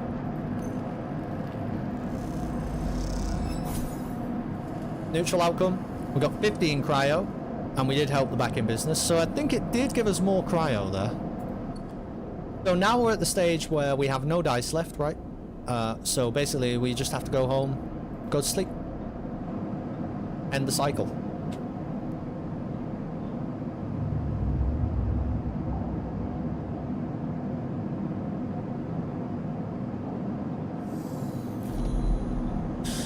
This time you don't wake up. Oh. Instead, the ghost of the station, that shifting skeletal ring, surrounds you.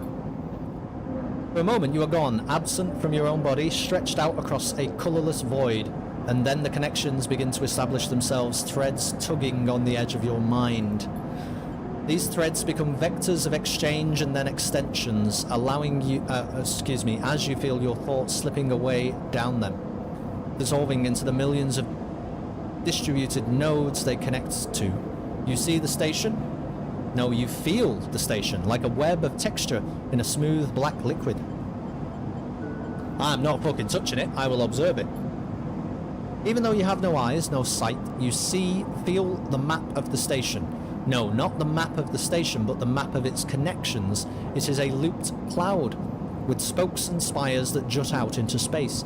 It is an ingrown thing full of obsolete loops and severed pathways. It is a system, a map, and a territory all at once. So is this like the cyberspace of the station? By the way, the action flowchart changes after you complete an action. It's different for each possible outcome too. Oh, sorry, the action flavor text, not flowchart. The action. Why would I think that's flowchart? The action flavor text changes after you complete it. Really?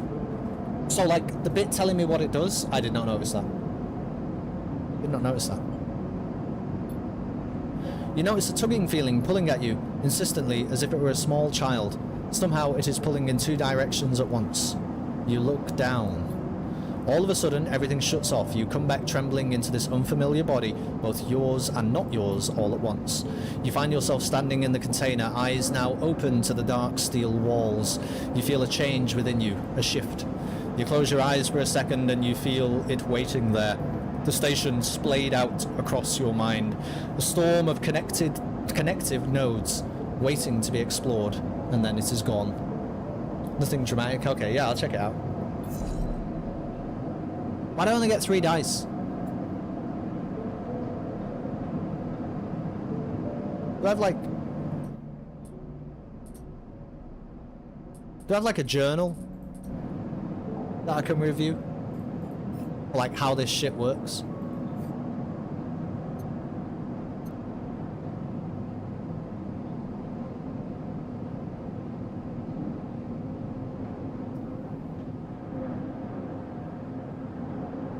Also, I rolled 2 1s today. Cool. So, do I have this because... The problem is here, Fern. You see the problem I'm experiencing. Oh, the bar above your dice determines how many you get each day. Got it. And that's what I need the medicine for, right? The food is the bottom one, and the medicine is going to help me with the top one. I've got it. So if this was one more bit of orange, we might have 4. Okay. So at least we're on track with the medicine, right? Because if I come to the doctor now, Sabine thinks they can source some stabilizer, yeah, take a few cycles, so that's fine, that is happening. I don't think we need food today then, because we're going to lose 2 energy today. Well, the other problem is we've got some 1s. And I don't really know what to do with them at all. Food running out makes you run out of the top bar faster. Top bar running out is bad. Yeah, yeah, yeah. Got it, got it. I think we're gonna... Do we have anything to spend the 6 on? Like, is this better?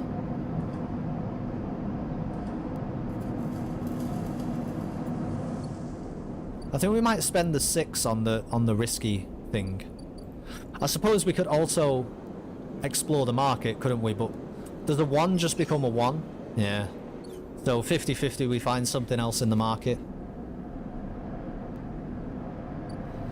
I suppose alternatively, like, you can put a 1 in here, but it's actually entirely irrelevant because it just becomes a 2. I'm going to just go with my gut, because we don't really know what the consequences are yet. So I'm going to put a 6 in here. This is going to go better than expected. Dissecting the hull.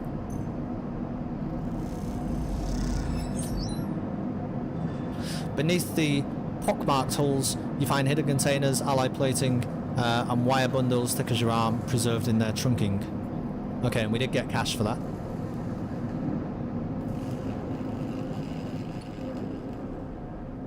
Now it's just like, what to fucking do with these 1s? I mean, at least this one is safe, isn't it? So, even if it fails, it's okay.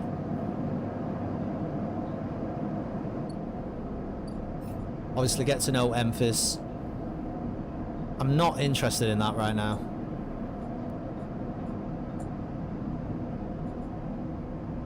Paying off Dragos' debt is most important.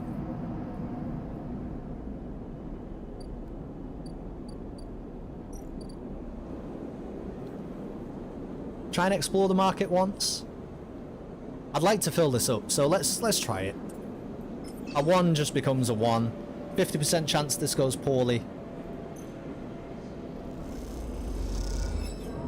Negative. We lost energy. And we just got lost. Cool. So I might just spend this die to sunbathe then. and hope we get some better dice tomorrow. I mean, even this could fail, but it's a safe action, so it doesn't really matter if it does fail. I don't think. Nice. Neutral outcome, we got energy back. This just seems like a good use of a 1. But then we have to end the cycle, so that's alright. We're like 1 cycle away now from Sabine getting the medicine. Again, the skeletal ring of the station fills your mind. It sparkles with glittering lights, like stars reflected in a winter lake. It is clearer, crisper than before. The threads still pull, but you remain in place, flickering in the flow. Between the threads you see bright shapes, caches of shimmering light beneath transparent crystal forms. You follow the path of a thread across the ring, through these forms, then leap off into the void. You begin to understand these are nodes and connections, a map of information, of communication. There are so many layers, so many loops that it seems almost impossible to pass, but you begin to try.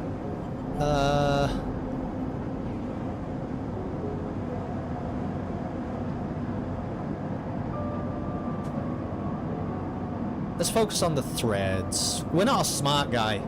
Let's not go for like the nodes.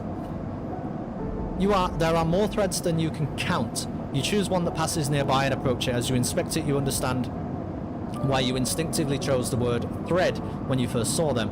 They are not single lines, but rough, fuzzy things, woven from data strings of all kinds.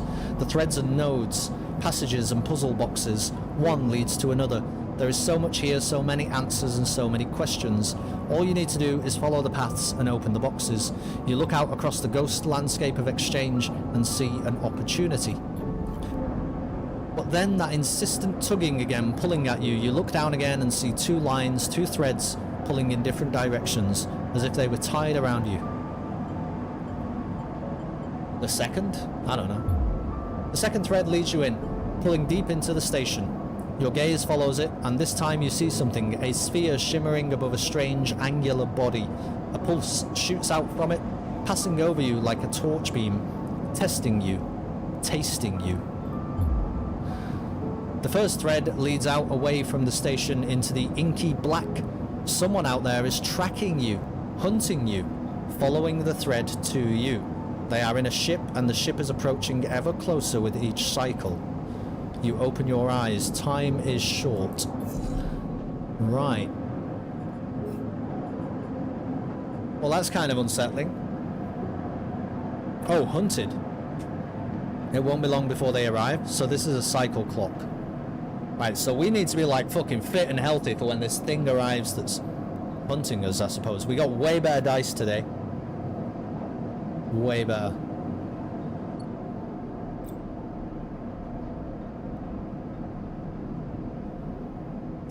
Tutorial the cloud. Something has changed inside you. You can now access the data cloud of the eye, a network of decaying protocols and data caches. While there, you can use dice and items to access systems and extract data. But be careful, these networks are old and strange. Click the eye button at the top of the screen to toggle this view on and off. Whoa.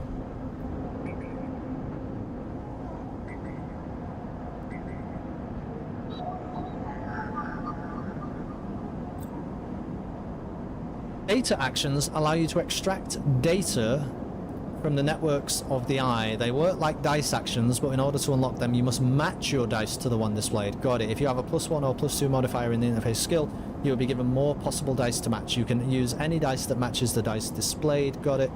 Once unlocked, the data can be extracted. Okay, so that requires a 3. We do actually have 3s. This requires a 1. Well, that's nice. Oh no, input 1 Solheim cipher. Ah. This one requires a 1. That is actually nice.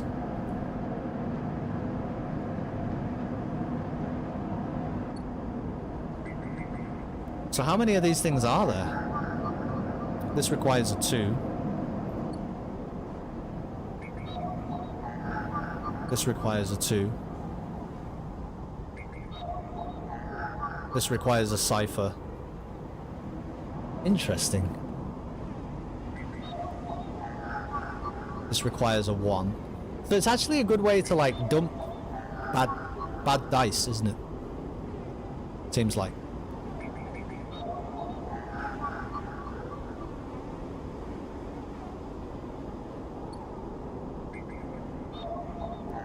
But we don't, unfortunately we don't, well, we've got the 3. Should we try it then? What else am I going to do today, really?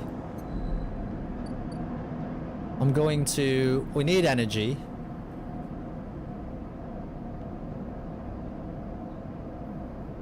So we might actually go and see Emphis today.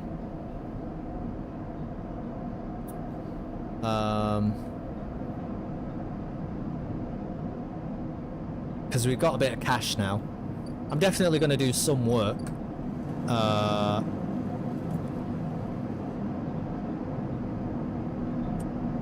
What does a 5 do? A 5, 50% positive neutral. If it becomes a 6, it's 100% positive. So this goes better than we expect, which is probably really good for Dragos. It's probably good for our cash. I don't see a better use for this right now. I'm gonna do it. I suppose we could also go here, couldn't we? And risk it. But I think this is better. Plus back in business, plus 10 cryo. Yeah. It's heavy going, but the hard works help you forget your worries. Before long, you have cleared a large portion of the yard. Cool. So we could also throw 4 into there, but don't love that idea right now. Let's go do this thing then. Let's do this thing. Seeing as that went well. Match a 3. So we can bypass this key node. It's orbited by the remains of a corporate countermeasure broken long ago by hackers. Bypassed. Extract the data. 1 encrypted key. A stream of passcodes. Interesting. So would I insert that like here? What do I fucking do with this?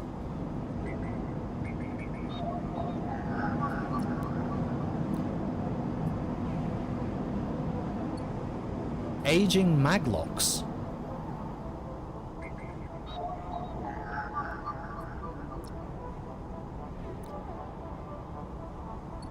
Okay, hang on, I see. That needs some type of cipher.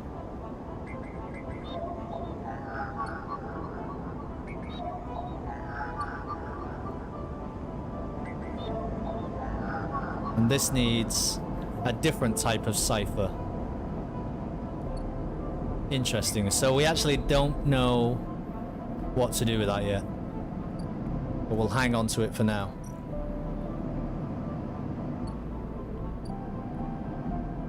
Alright, well let's go see our buddy Emphis then. So we can spend 15 cryo.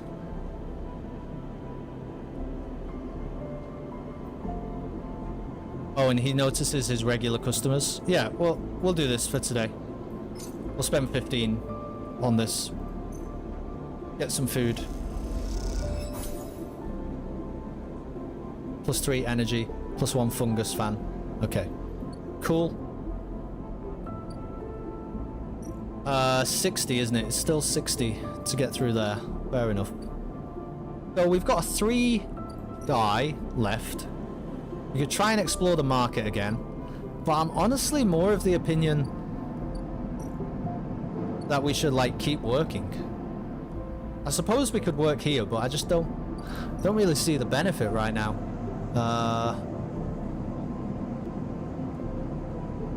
Why would we work here when we can just work here? I don't see it.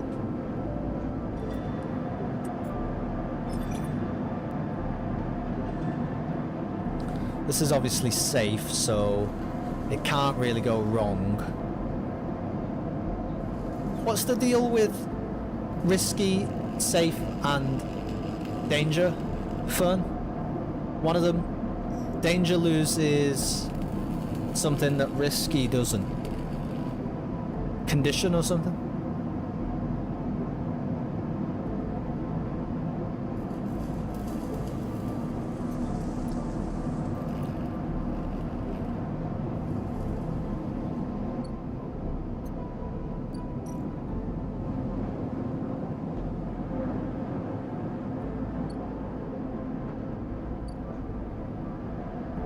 Condition. Okay. So let's just do this. This one, see, it gives you more money if it works. And I'm into more money right now. Positive. Nice. Plus plus back in business. Plus 15 cryo. So this is complete now. We can't do this anymore, maybe. Because this is done.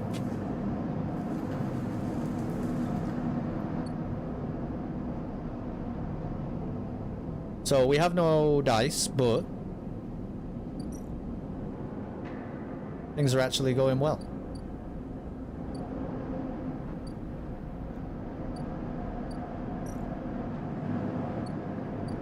Wait, what is this? Oh, now we can go and see Dragos because we did the thing. You arrive into a buzz of activity at the yard. Red blinking lights flash across a vast dark shape suspended below the dome. They flicker across scorched hull plates and bent structures spilling from holes in the twisted shape. The cutter is huge and has been torn apart in some violent encounter. She's a beauty, isn't she? Dragos stands to the side, focused on the hulking ship as it is lowered into the yard. She sure is, Dragos. I should thank you. This place was on its last legs when you turned up, and now look at this. The ship descends slowly, its interior visible through multiple hull breaches. You struggle to gather the same enthusiasm as Dragos for this monstrous craft. You can't help but think what became of its crew. I'm silent and stoic so far. This is fine. Believe it or not, I managed to convince our salvager friends to give it to me on credit. He glances at you. The ship creaks like a carving iceberg as it reaches the base of the yard. Dragos is visibly excited. I know I said you shouldn't stick around, but I'm going to need some help with this one. The drones start to crawl over the hulk, their lights illuminating flashes of dented hull. Watching you wonder if you arrived in a similar fashion, locked inside that container, the wreck of the S&R freighter lowered into the yard like a corpse ready to be butchered. Or was the container delivered to Dragos on its own, a womb for your rebirth into this strange station? You shudder. Perhaps if you could learn something about the ship, you might be able to trace the path that led you to this yard. Dragos squeezes your shoulder. After these past cycles, I think we are up to it. What do you think? You see the fading name of the ship emblazoned on its side. Winter Light. Iceberg's carving is such an oddity of the English language. Yeah, it is, isn't it? I honestly, I mean, I read that, and obviously I can understand what it means, but it is quite bizarre. I've never heard it before. This is certainly not, like, I don't know, it's not a description I would ever turn to.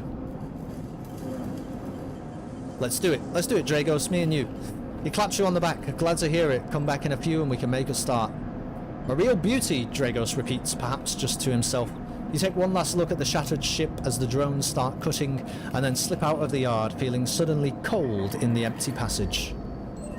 Nice! We got an upgrade point! Oh, fucking let's go, we're doing all the things. You've completed your first drive. Each drive completed unlocks an upgrade point to spend on upgrading your character. Access your character menu via the arrow button at the top right of the screen. Yep. Interesting.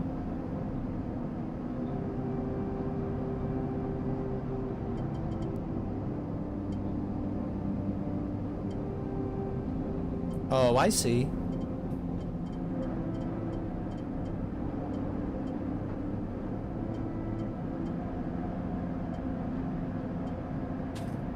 Okay, so we got some options here. These all cost 2.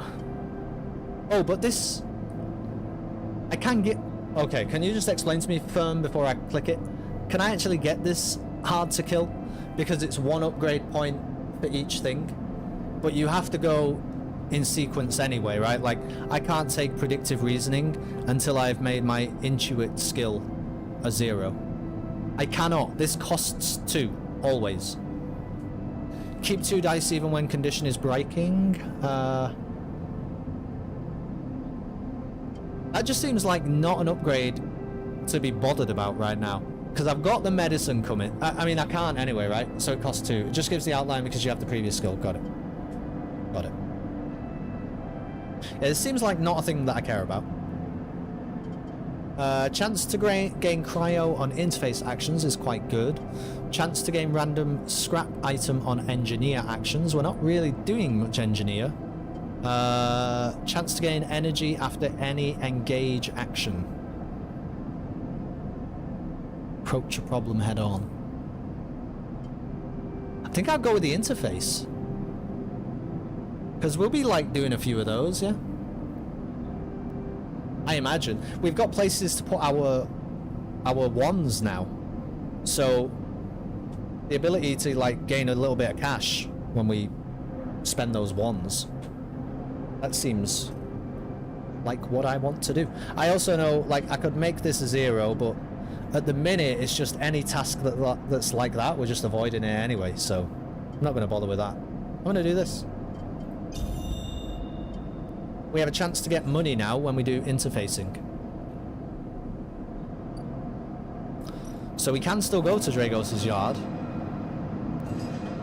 He seems increasingly nervous about your presence in the yard. You're not sure he's going to hold his nerve much longer. Ooh, this is all different.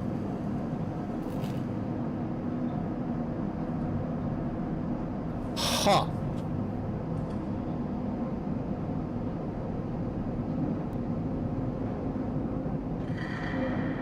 So, we can investigate the winter light, but it seems like we're not good at that. It won't pay you, but you may find answers. It has a history to discover.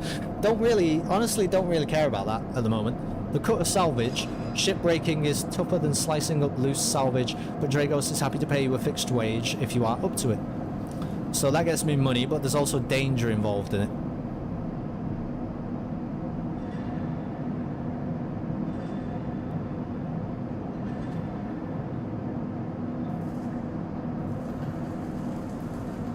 I think I would be doing this anyway, but we're going to run out of Dragos' nerve, right? That is basically the problem. Well, something cool's going to happen tomorrow, and we need to go to sleep anyway.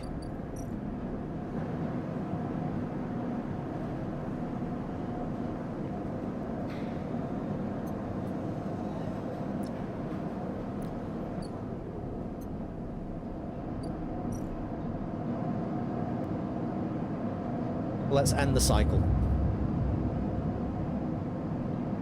I think we're on the right track. Oh, look at those dice! Whoa! That's pretty cool. Today's going to be a good day. As you close up, a voice echoes down the corridor towards you. Sleeper, wait up! I'll turn. Feng is coming down the corridor towards you, a wonky grin on his broad face. Hey, glad I caught you. Who is this? A systems engineer? I'm tempted to just walk away. Why does this person...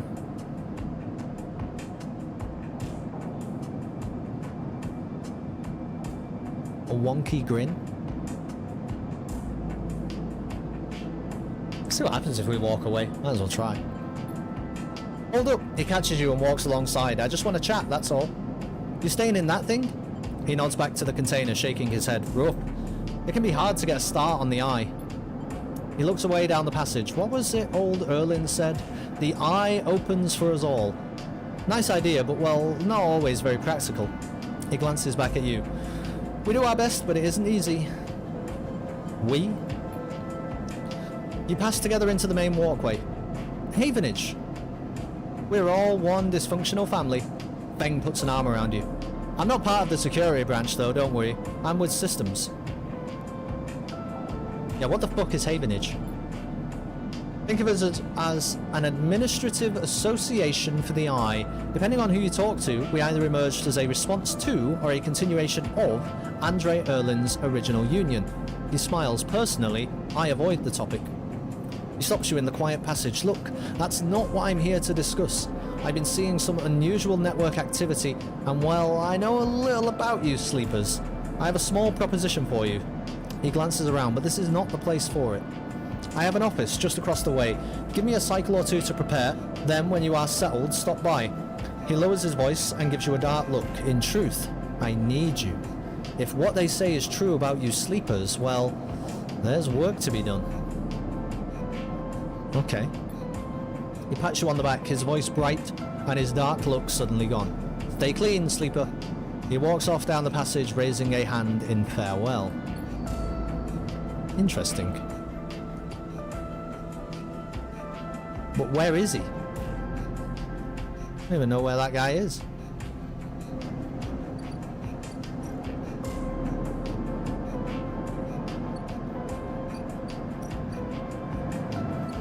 I couldn't tell you where he is, to be honest.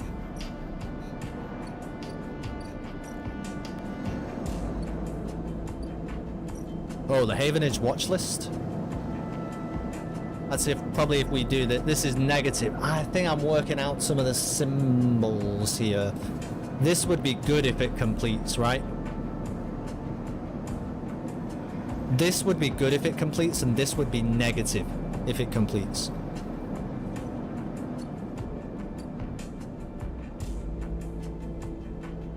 Okay, well, let's go see the doctor. See what happened here. The first thing you see on entering is the glint of Toshiro's implants, like a cat's eyes in the dark of the corridor. He nods you in as you arrive at Sabine's door. The entryway is still dark, and you push through the sheeting into the surgery. I have it. Sabine stands with a case open in front of them, a set of vials lined up inside, separated by foam inserts. They pick one up, rotating it in the warm light. I have no idea how Yatagan... They trail off. We should treat this with caution. It looks authentic, but I have no idea if it really is what it appears to be. Yeah, am I the test case?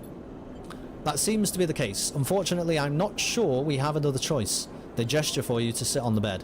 The stabilizer works under a similar principle to an immunosuppressant in a transplant operation, in that it stops your body from rejecting the unfamiliar part of itself.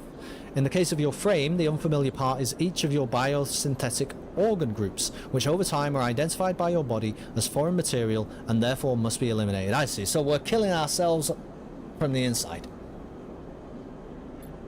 Sabine holds up a vial of the would-be stabilizer. However, unlike an immunosuppressant, the stabilizer doesn't do this by limiting your entire immune system.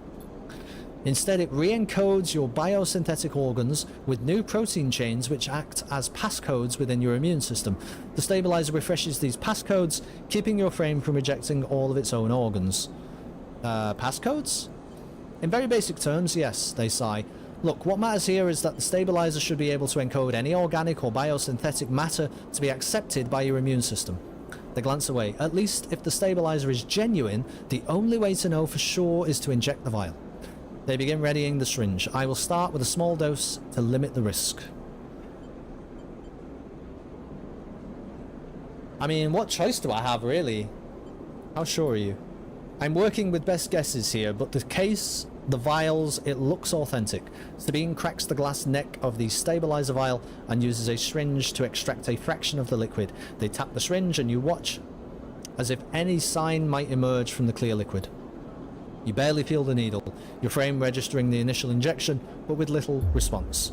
A sensation begins to spread from the site. A fizzing, trembling wave that disperses through your arm with incredible speed. Your vision goes white, and when it returns, Sabine appears encased in shards of sparkling light that slowly fade into darkness as you settle back against the bed. You swim in darkness, muffled noises like an argument heard from underwater, prickling waves of cold. Thank you for that, Hydrate.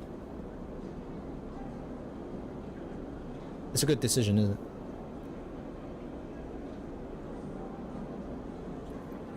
Otherwise, I will start to lose all functionality.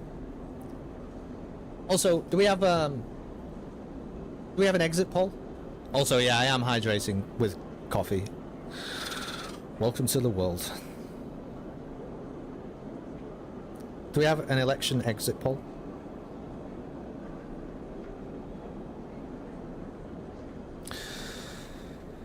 Labour will win 410 seats, securing a majority of 170.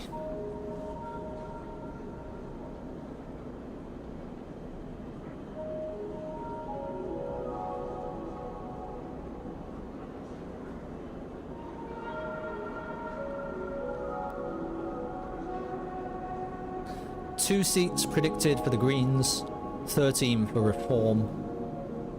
Wow. Okay. I'll be keeping up with that tonight. When you sit back up, Sabine is sitting in a chair by the window, facing away from you, backlit by the glow of their slate. Awake? Yes. The stabilizer is genuine. They sit down beside the bed. I don't know how Yatagan acquired a case of this stuff, but they did. Sabine looks troubled, distracted. I'm gonna go grab my hamburger and shake like a real American on America Day. Happy fucking America! B-Rad. You know what I mean? What? I don't even know how to be stereotypically American. I don't even know what that means. Shall I shoot a pistol? I could do that. I could, let's see.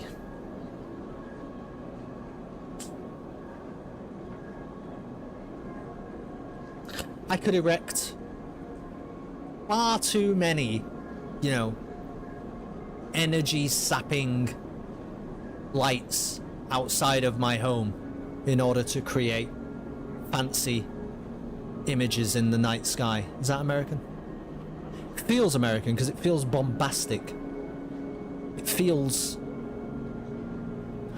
You know, the best way to be American is to be unnecessary, isn't it?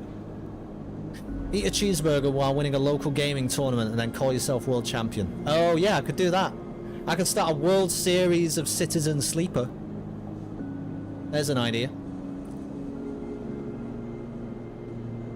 But in order to take part, you have to be on my PC. You could do that. That's quite American. I agree. Thanks, Bo.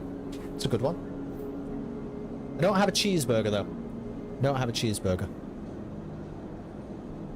I have a pizza in the fridge, but it is spinach and ricotta, which is the most un-American type of pizza I can think of, actually. So that doesn't really work. In-N-Out burger I had today was pretty good.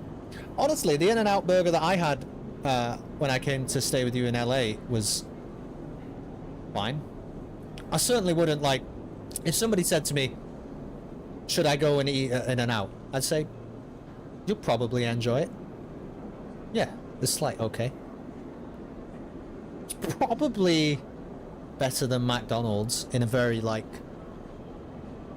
marginal way. And I'm sure that will upset some people, because I'm sure some people think it's way better than McDonald's. And you don't know what you're fucking talking about, Kelston. And you fucking limey Brit motherfucker, don't you know your cheeseburgers? But it's kind of how I feel. It's lots better than other fast food burgers. That's okay and fine.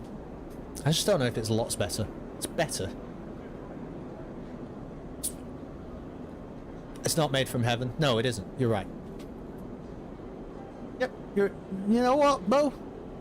I gotta tell you something, Bo. For an American, you're a pretty smart guy. You know what I mean? For a USAian, you got a couple of brain cells up there. You know what I'm talking about? Anyway, happy 4th of July. There he goes. Oh, there he goes, chat. A USAian. That's a good one. USAian. That's a good one, actually. Can I keep that? Can you put a trademark on that for me? You should eat more, but you are going to have to do that somewhere else. They gesture to the door. I have other patients. Sorry. Anyway, We got the stabilizer. I think we're feeling good about life back in video game land. Sabine nods towards the case. I'm afraid I can't offer you any more doses. You are going to need to pay for your next dose. Silence fills the room, and they return to their glowing state. Looking around the room, it seems different somehow, as if things have moved or shifted. You wonder how long you have been out. Sabine, nothing comes free, sleeper. Remember that.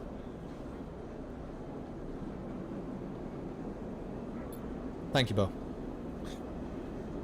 Weird. You manage to get to your feet and wander out into the hallway. The queue stretches down the flickering corridor. Toshiro stands impatiently by the door and fixes you with a glare as you leave. You lower your eyes as you stumble past, somehow faintly aware of the station spinning beneath you. Look at that condition. Oh, baby. Now that is a condition, isn't it? Are we going to get 5 dice tomorrow? Oh, holy shit.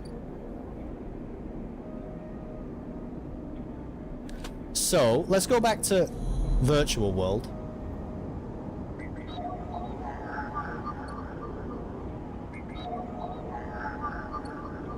One, two, one,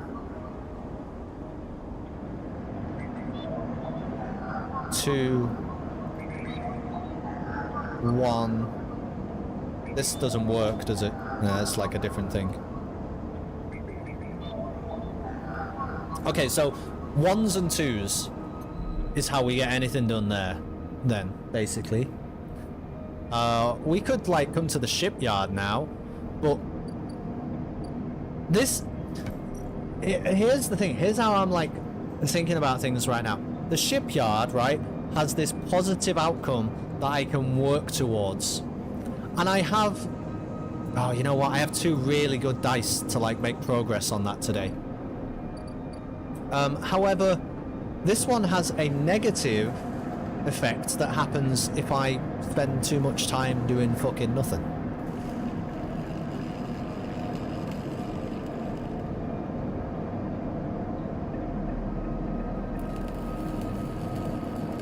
So I might miss my opportunity to do this one unless I do it soon.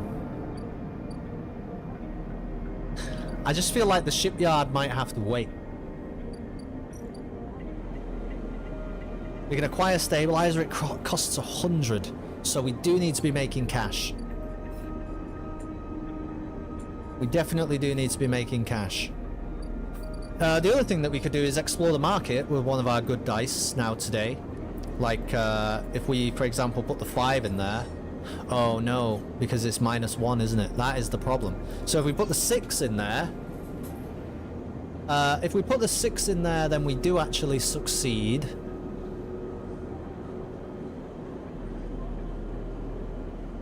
Interesting. Once again, Fern, as long as it's not giving too much away with the game, what are the possible negative consequences of risky? Because it did tell me, I just can't remember. Danger, the possible negative consequences are everything involved with risky plus condition. But what's the possible danger with risky? Is it energy? Energy and money? Feels like the only things it could possibly be.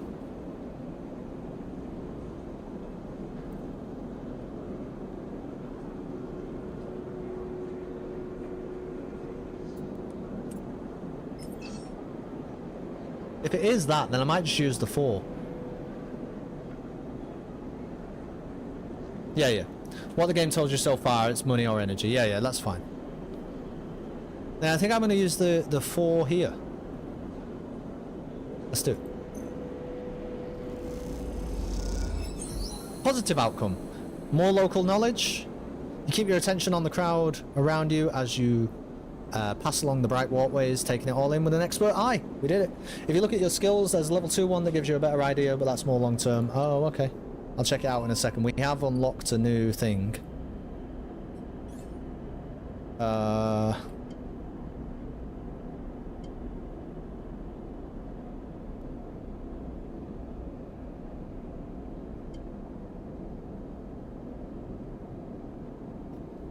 Really?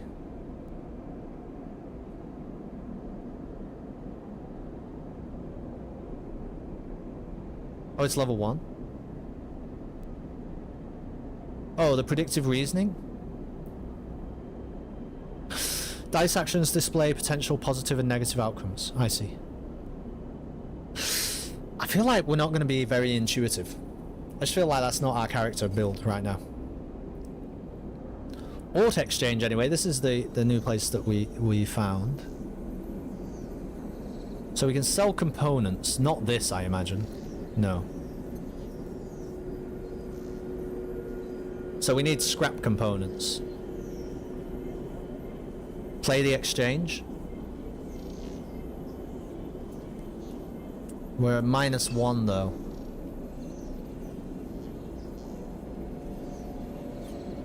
Yeah, I think that's silly. I think we should be spending our dice on what our character should be doing, which is working. Build a ship mind. You've heard talk of a fabricator owned by the Ort Exchange. With that and a few fragments, you could build a ship mind core. So gain access to the orb fabricator. We have to eat at his stall all the time, but we're not going to be doing that today. Investigate the wreckage. Buy a vial of stabilizer.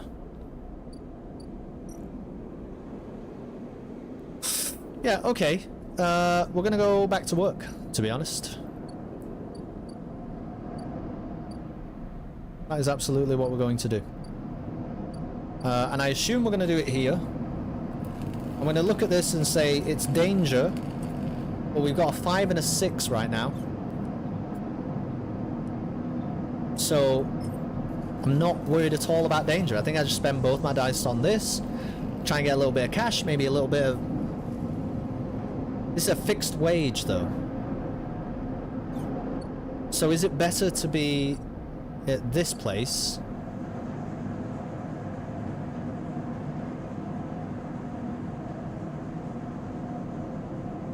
Assist the shipbuilder.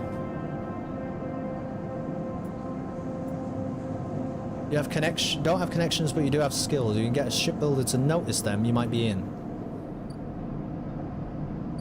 No, I think we just go here.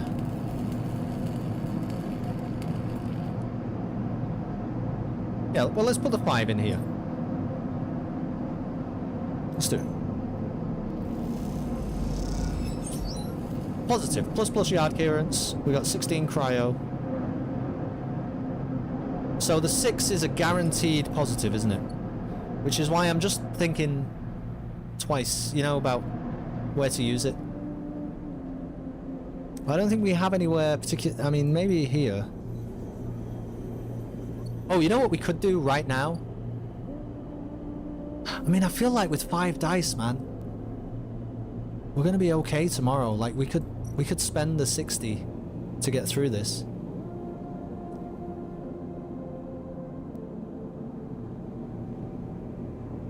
And it doesn't tell me if paying the low-end toll is a one-time thing or if it's constant. And if it's constant, I have a problem.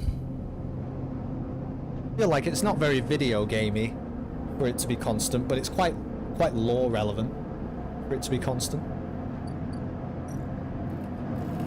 I'm gonna keep doing this. Am I? Do I want to be here for any reason at all?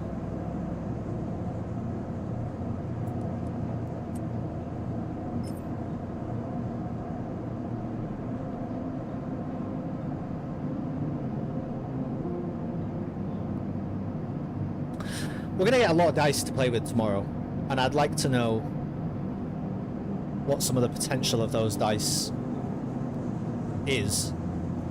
So I'm gonna do this. I'm gonna assist the shipbuilder.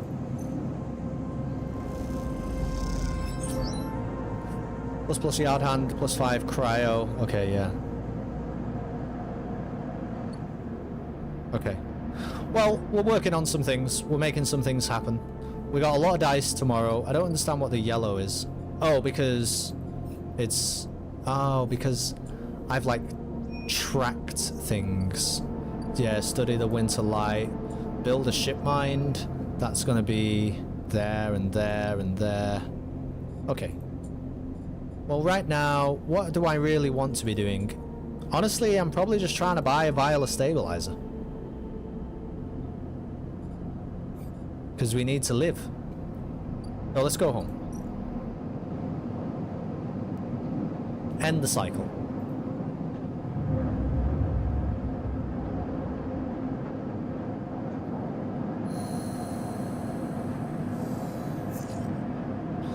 Wow, these dice are so good. What the fuck?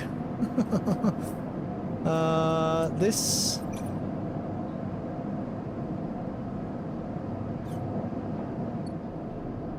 Well, some things have happened. Some things have definitely happened. Now, what's going on here? Oh, we can give these cryo when they arrive to get something potentially valuable.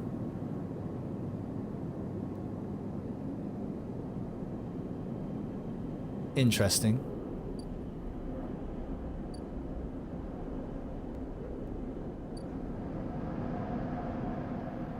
Okay, well, let's go see what Feng's up to. Sleeper. Feng catches your attention as you approach the Havenage building, leaning against the bay door to the side of the entrance. You approach. Easier to come in this way, security, all that. He gives you a look. You know. He slams a button and the bay creaks open, blinking lights in the dark behind it. You follow Feng inside. Truth be told, I don't spend much time upstairs. This is where I work. The door hisses as it closes behind you. The bay is filled with pieces of hardware, all rigged up to generators and diagnostic slates, and things you don't recognize that glow with blue screen light. There is a chorus of hums that blends into a single wave of static, filling the dark corners of the room.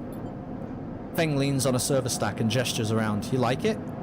What is all this? I'm clearly not the guy. He taps a nearby server stack which bleeps in response. This is my treasure trove, all dredged up from this sea of systems we call the Eye. You wouldn't believe what this place runs on. He steps over to a towering block speckled with vents. Some of these systems are from the original station, AE1? What is that symbol? The one Solheim built. We've had to invent new components, repair things we never built, reverse engineer entire subsystems into existence. Residents here look up at the Eye and think they are seeing a constant, a concrete reality, but this place is a system in constant flux, decaying and growing, collapsing into new configurations. He walks down between the hardware stacks and you follow. We are keeping this place alive, but also remaking it into something new, dragging it away from those corporate origins. He stops. At least that's what I'm trying to do. I think that's one of Elon's kids. What, this guy? I don't know, he seems alright so far. He turns back to face you among the flickering machines humming all around you. I know you can see this too, Sleeper. All these systems and sections. You can, can't you? Yes. It makes sense, right? You are between here and there, between the people and their systems. You light this place up like a beacon. That's what I need. No, that letter? Oh, yeah. You might be right. Yeah, I think you're right. Interesting they would name an entire space station after them, isn't it? I can well believe a dystopian future where that is the case. You glance at the lights around you, and as you do they seem to flicker to realign to follow your gaze. Feng notices it too. I'm guessing being a beacon isn't always ideal when you are on the run, though. They're tracking me. He pats you on the shoulder. Maybe I can help with that. There's a lot of old growth in this place. Subsystems I can't see. Access protocols lost to time and decay. Secrets. A shitload of secrets. With your help I can unlock this place. Break off those last ghost limbs of corporate control. He lowers his voice below the hum. Even in Havenage, there is old growth. Those whose roots trace back into those bad old days. You help me dredge up the past, and I'll see what I can do about that tracker of yours. He winks.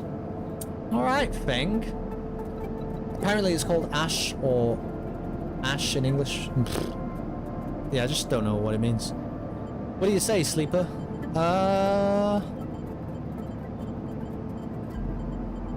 What do we say here?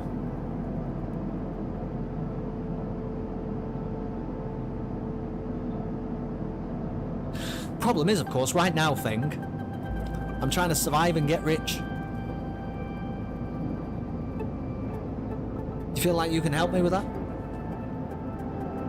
Feel like you can help me with that? Or are you just going to get me into trouble?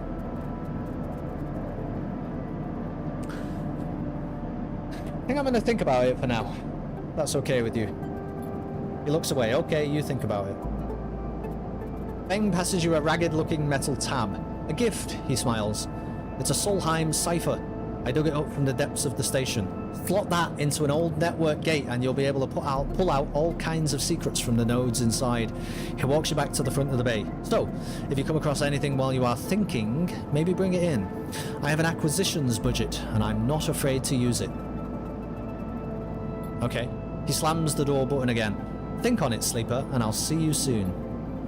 You step blinking back out into the passage, those flickering lights still in the back of your mind. Fascinating. New drive discovered. Disable your tracker, of course. That's going to be something to do with this, isn't it? Hunted. Has to be. So, we're going to go to Crazy World. I'm in, never turned down a side quest, that's right. So he gives us a Solheim cipher, which we can insert into here. It's a gate concealing a network of systems which have been untouched since the Solheim collapse. No reason not to do this, right? We might as well see what's fucking going on here. Wait.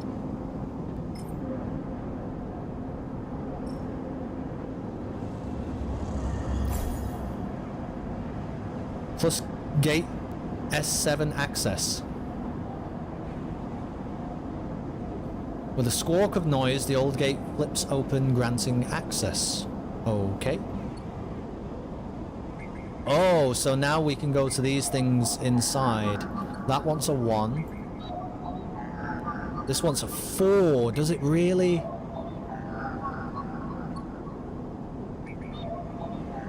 And this one's a 2. Huh. Well, I have a 2, and I don't really like 2s. 2s seem bad. But there is somewhere else to put a 2. I forget exactly where. Here, a Havenage member is broadcasting on the open network from here, leaving them open to data extraction, so we can get data.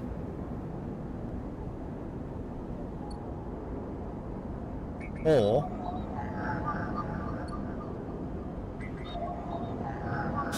we could access Ash-32. Solheim Demon attempts to protect this node, squeaking out protective protocols like a mantra. We should definitely fucking do that. I'm so into this right now. I'm a net runner, baby. Bypass. Extract data.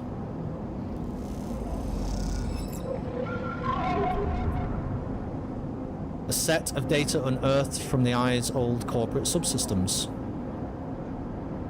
Cool. Uh-oh. Okay. As you drift back from the node, something latches onto you. A thread strung tight around you. It tethers you in place. A taste. The voice makes you shiver, its source somehow both distant and close behind your ear. You see a distant glint of light shut off, and then suddenly a shape is at your side. It stalks around you, circling like a shark, like a wolf. Entity unknown. Astringent? Processing.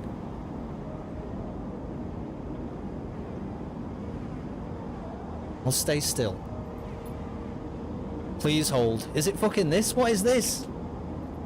What the fuck is that? The thread around you thickens until it is a ring. A cylinder, a tunnel of light circled around you. It is blinding for a moment, and then it is gone. As it fades, you see a figure, a creature in front of you. Its strange head flickers between different angles, reading you. What did you do? The shape paces around you on lithe legs, though there is no ground here to pace on. Entity, identify. Origin, serial. cadence. The figure faces you expectantly. Sleeper? SNARP? I feel like we should just comply here. Comply. Comply. What am I fucking dealing with even? Unknown. Known. The figure's strange head rotates. Brackish signature. Of and not of. Attempting interface. As the figure speaks, more threads begin to spiral from its head. Thick, snaking, vine-like ribbons that flex and wave. They approach with intent. Stop. The figure halts its threads, its head twitching. Entity, your identity is unknown. We only seek to correct illegalities. Can you confirm your legal right to sentience? Can I?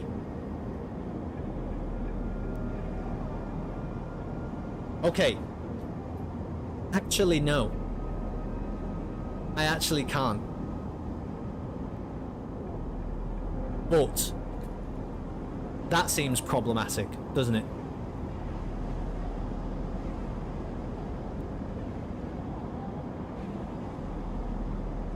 I certainly don't want to lose my sentience.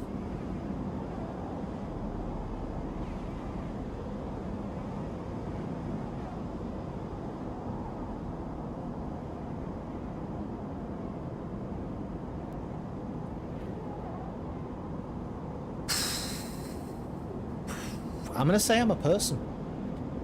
Even though it feels super fucking risky.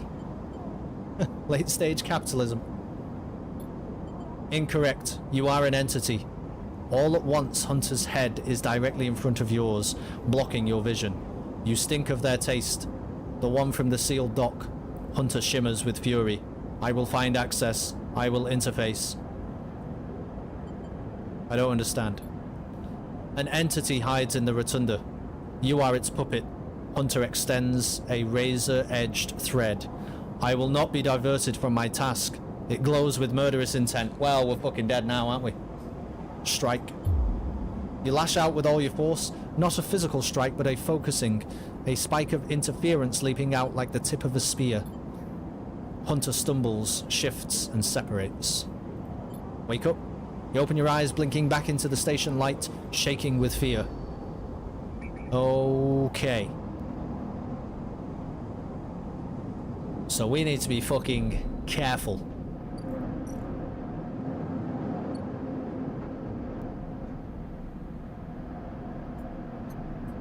Now, is Feng... Have we got some data here for Feng? He'll pay you. What he does with it is anyone's guess. Yeah, but I mean, I've got it. Let's fucking do it, right? Can I actually... can you spend it on the Alt? What happens over here?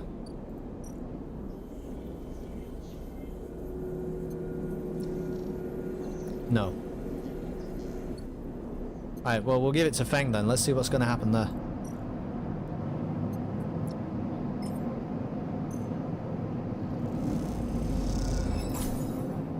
Plus 15 cryo, 1 stoke in the systems, yeah.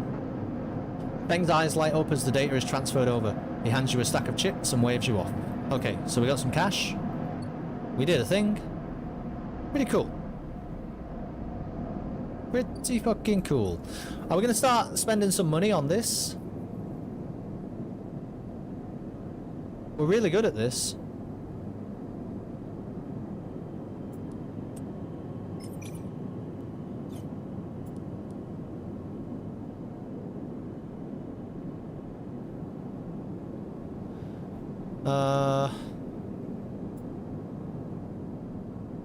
This might help with the offloading scrap.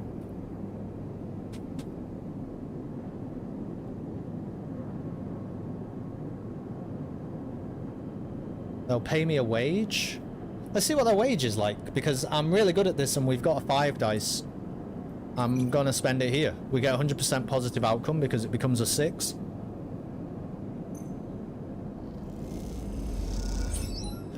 Plus 2 energy? Really? You finish unloading ahead of schedule. One of the crew invites you aboard to share a warm meal. Oh, that worked fucking really well, to be honest. That's actually great. I don't really need to worry about energy now today. I've just got dice to spend on cool stuff. Like maybe here.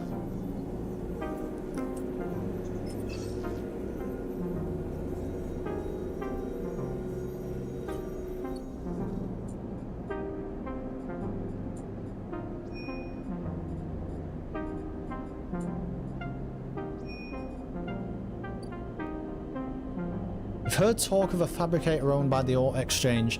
With that and a few fragments, you could build a ship-mined core. Okay. We can also do all of that stuff. I do feel like we should be focusing on this slightly, though. Especially while we've got the opportunity to.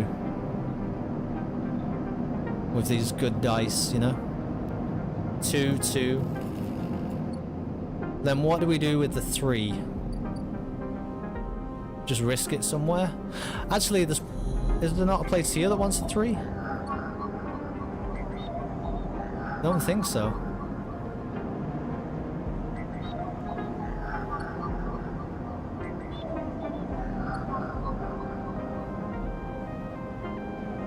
How much cash do we have?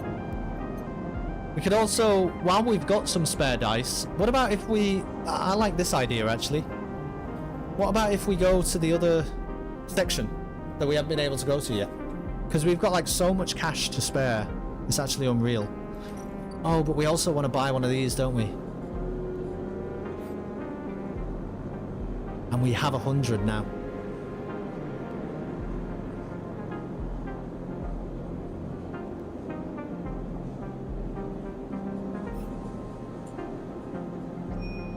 I think this is going to be really good to do now while we've got this cash. Yeah, let's do it. This is where I'm living right now. I'm going to buy some stabilizer.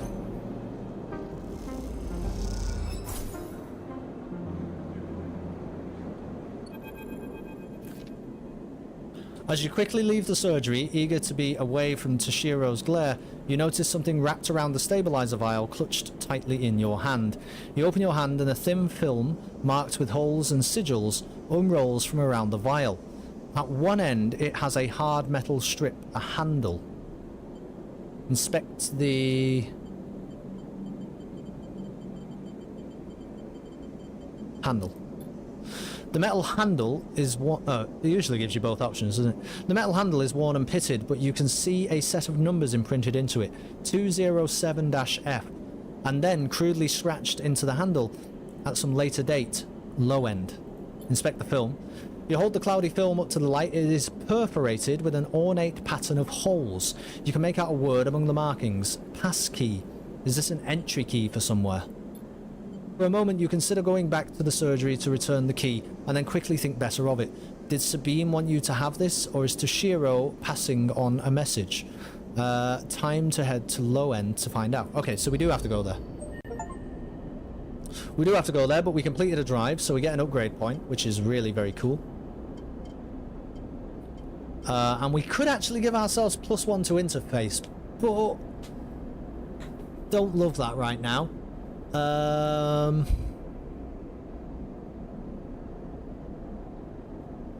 Chance to gain energy after any engage action seems pretty good, but we're doing so much of these, aren't we?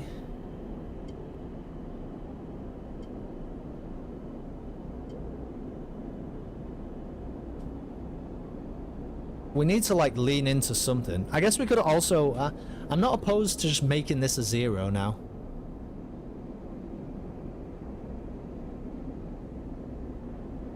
Because here's the thing. I don't want to save the upgrade point, because I think this is pointless. We're going to be able to keep our condition. We're so good on condition right now that this upgrade feels silly to me. Feels silly.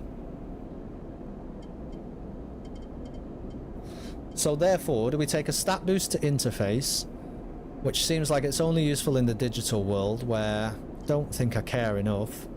Game random scrap items on engineer actions. Gain energy after any engage action. I'll tell you what we can do. We can actually have a look, can't we, at what any of this stuff is. This is engineer. And this is endure and engineer. I feel like we're going to be doing some engineering stuff. So let's try and gain random scrap items on engineer actions. That seems perfectly reasonable way to spend a skill point. And I think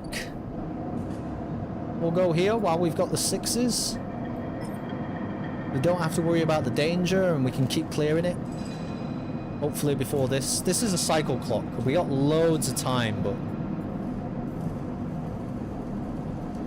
obviously this is a pass key for a place in the low end, isn't it? So we actually need money to get there first. Let's do this. Cut a salvage. Absolutely. Perfectly good place for a 6. Yeah, a little bit of trio. A little bit of yard clearance. Now. Buy some scrap. Why am I getting scrap? Is it for here?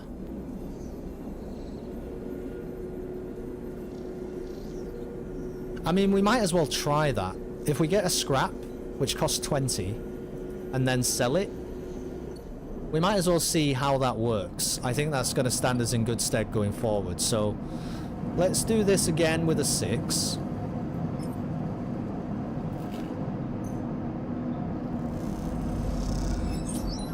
You work your way into the ship. Piece by piece, the ship starts to come apart. Yep. Cool.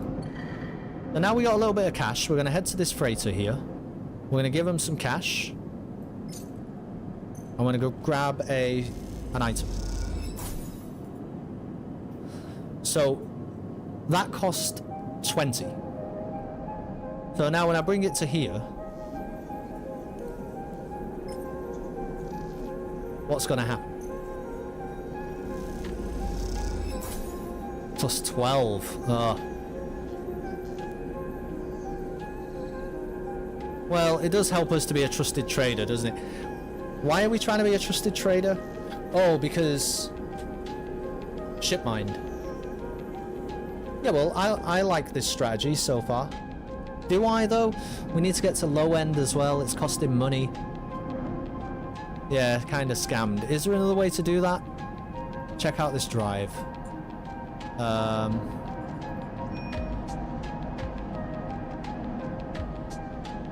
Yeah, this is really the only way to do it, isn't it? So fair enough. Let's keep doing that a little bit while we, you know, while the freighter's here. Seems silly not to. Oops.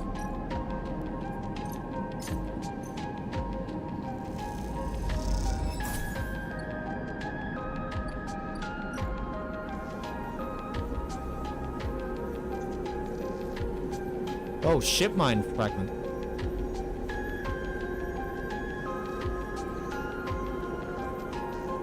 Is that good?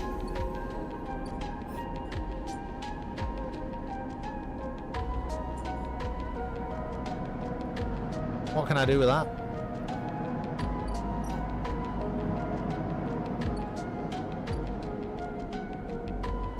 I think I still have to sell it.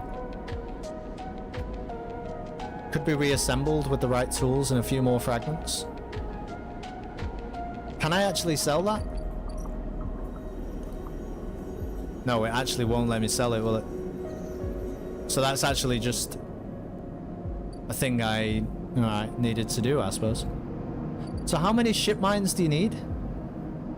Gain access to the Ort Fabricator. The thing is, surely the only way I can do that is this.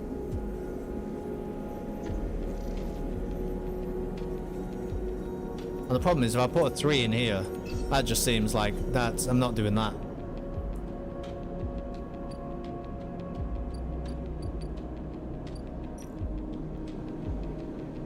I can always buy his food, but not into it right now.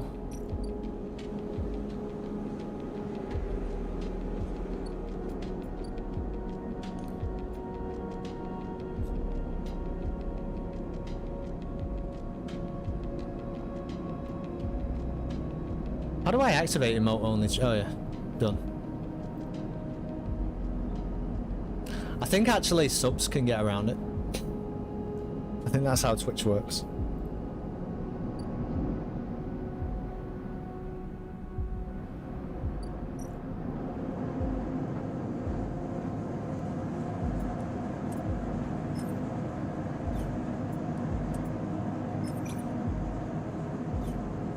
Turning a 3 into a 4 is a waste. Sunbathing is always an option, isn't it? Kind of is always an option. That seems crazy. I'm not fucking doing that.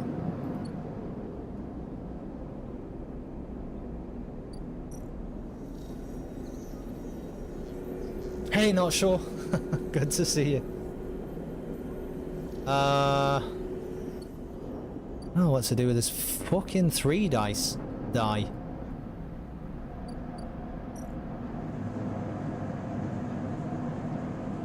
It's gonna have to be. Do we just sunbathe? I don't even have to think about it. I just think that might be a waste. I can't remember how much energy sunbathing gives me, but it might be shit. Could also do it here. We're gonna have to take a risk somewhere, aren't we? I'm gonna have to get over this. We have to take a risk somewhere. Or we could just come back to the shipyard. Nah, even that is terrible, to be honest. We'll have to go here and we'll do this.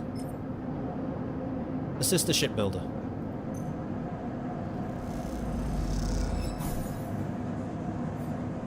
+1 yard hand. Cool. Perfectly fine. Okay. We spent all our dice. There's really nothing else we can do today. We don't have a lot of money. I'm gonna go to bed. How long did I say the emote only chat lasts in that? Just for my benefit, really. 5 minutes? Yeah. So we won't keep count then, we'll just think about it. Quite nice not having you idiots speaking, to be honest. Very into that.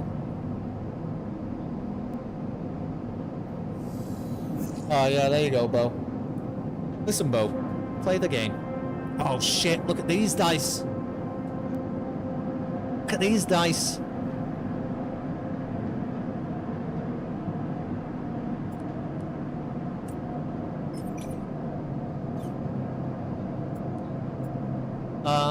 I might be tempted to throw a 2 into here and then head to cyberspace.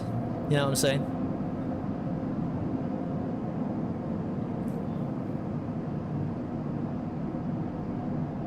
Get some energy back. Yeah, doing it. +1 energy. Okay. That's a bit shit, isn't it? Was that supposed to be an emote? I can't see it.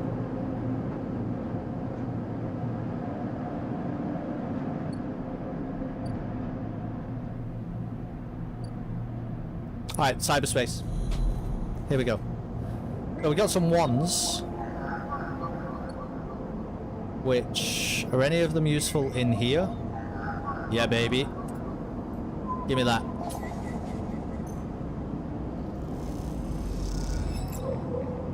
We got some more data for Feng. And then basically we need to get this one, which requires a 4 at some point. Everyone's having a great time. See, why would I ever turn off the emote only chat? Look how much you love it. You know what I mean? We'll keep that forever. No more, I tell you what, no more text chat in these Twitch streams ever. Not ever again. Not under any circumstance. The only way that you motherfuckers are now allowed to communicate is through the medium of emotes. Okay? That's it. That's XCOM, baby.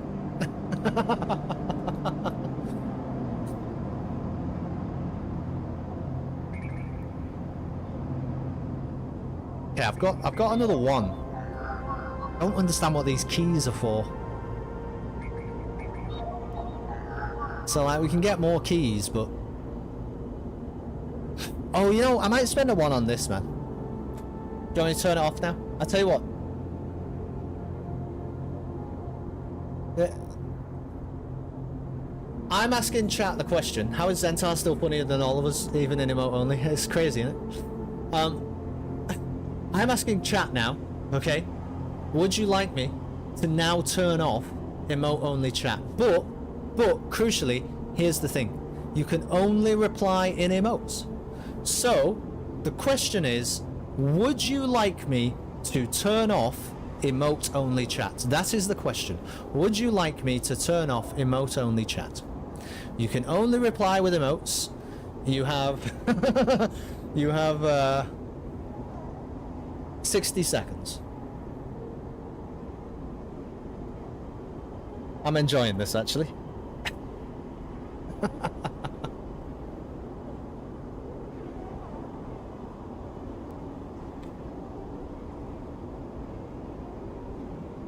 As many are of that opinion say aye.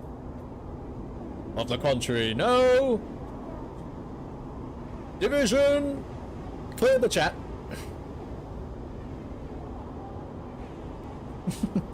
Bo's double voting. Burn's double voting. I see what you motherfuckers are doing. Alright? But I'm wise to it. You know what I mean? I wasn't born in the noughties. That's right. Okay. Alright. Well, you've been outvoted. Welcome back, everybody. Welcome back. Oh my god, what crazy little, Did everyone else have the same dream where we could only speak to each other with cartoon faces for a little while? Do you remember that? Weird time to be alive. Congratulations to Not Sure for spending midichlorians. Force is strong with that one. Regarding emote only, it's VIPs that are exempt, not subs. Really? Well, bro, I might be taking that fucking diamond away from you. I did not know that. What kind of what other powers am I giving to VIPs? What else can they fucking do around here? Whatever they want? Not sure about this particular setup. Anyway, while you were all gone in the land of emotes, what I was considering is, here, this particular interface action I can take here seems different. Gang Enforcer's implants are chirping out comm signals, and I can see what they're talking about by throwing a 1 die into here. Auto mod immunity, I think. VIPs, really? My auto mod is pretty relaxed. Although, actually, I don't know. I feel like Twitch has activated a new auto mod thing, because I have to check more things now. But generally, my auto mod is like, don't be racist. You know what I mean? Don't be a bad human being. But you can, like, yeah, you can swear. You know what I mean? You can be a cunt if you want. It's really like, you know, you're subjecting yourself to the theatre, right, of public opinion. So you can type whatever you want. But if you're a dick, probably everyone's just gonna think you're a bit of a dick, and then we'll act like you're a dick, you know, and you'll be dealt with like a dick. All this time I thought Brian had all the keys to the locks. There are no keys to the locks. In many ways, there are no locks, if you think about it. It's more like it's a cable tie, really, if anything. I'm gonna put a 1 die into here, okay?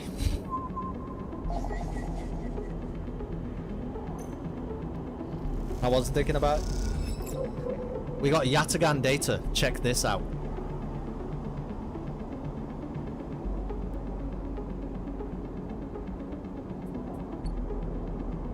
Okay, let's go see Feng. Let's go see your man Feng. Now, Feng, here's some data.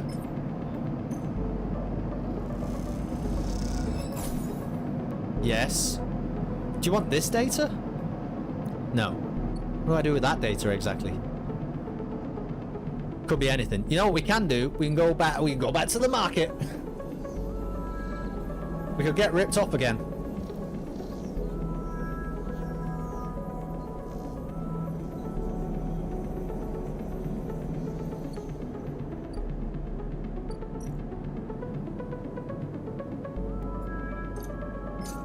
I spent all my money, man. We've gone mad. We've gone mad. I got a random scrap item, but now we have no scrap allowance.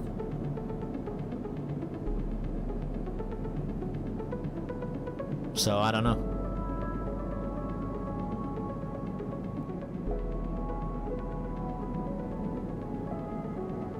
We can speed it up. Last time I did this, they gave me a meal, didn't they? Do you remember? I did this and they gave me a meal, and I actually would not be opposed to that right now. I think I might try and get a meal out of these guys again. It's 100% positive it becomes a 6. Ah, fuck it. I'm just spending die. We're doing it now. We're Citizen Sleepering. Plus energy. They gave me a meal plus 15 cryo. Yeah, it seems great. At tracks, get a meal. Yeah, look. Energy. Feeling good about things. Let's go back to here. Sell this. Get completely ripped off.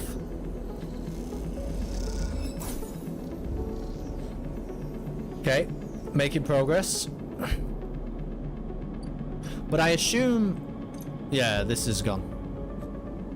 We now have to wait for this thing to leave. So we don't need another meal, so we'll forget about that. We could do with doing one more of this, couldn't we? And a 5 die is actually pretty good for that.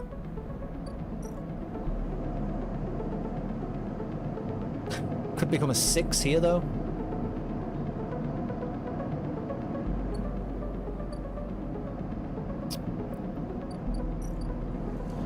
We got a lot of time with Feng, man. You know what I mean?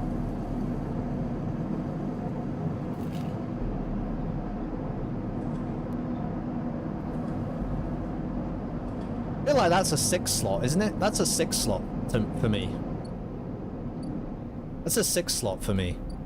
I'm gonna come here to the shipyard and smash a 6 into that, right? I'm gonna haul some materials.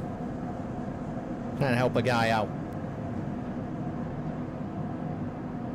I wonder also happened.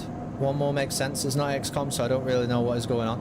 Do you know what's going on in XCOM? Because I usually fucking don't. I'm gonna haul some materials. Oh, what happened?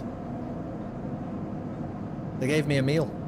Well, whatever. We advanced this. It's probably fine. Okay. Next day time, right? Well, I mean, look.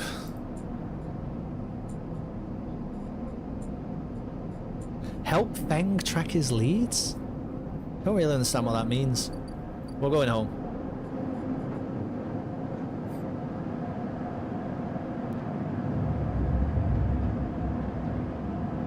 I pretend and say my name like Groot. Yeah, it's a powerful name for that, isn't it? Okay, we lost some energy, but we've still got 5 dice. These are the worst fucking dice that you have ever seen. These dice are absolutely horrendous.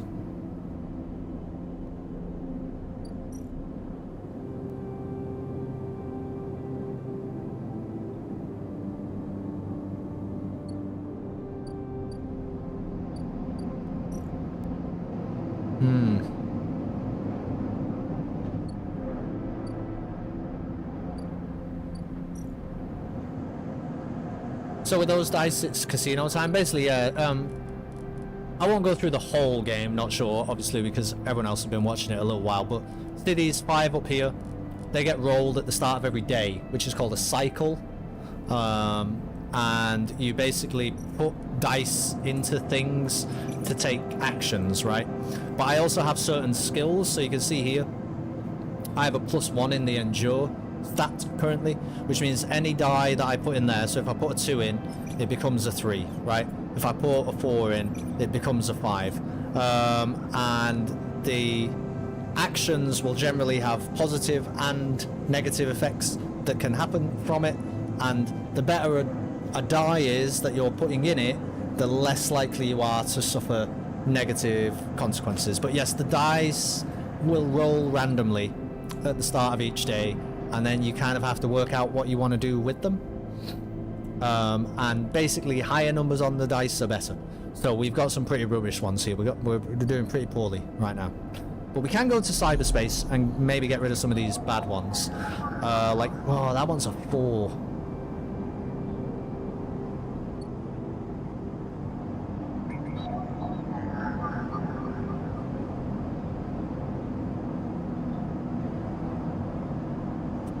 Well,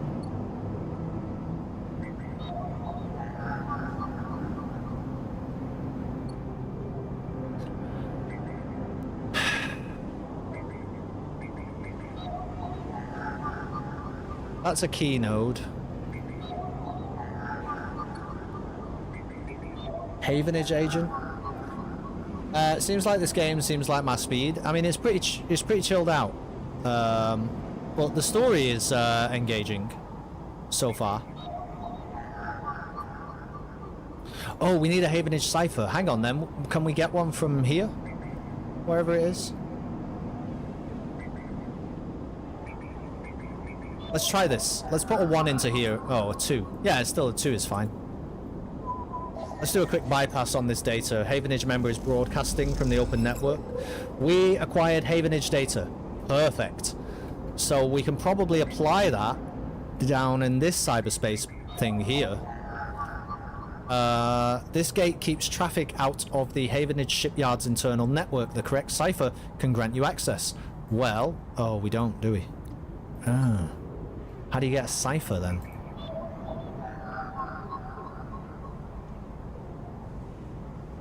We have to just try again. I really don't care about these 1s and 2s right now, so I might as well be doing this. The fact that the shipyard isn't burning is a plus, that's true.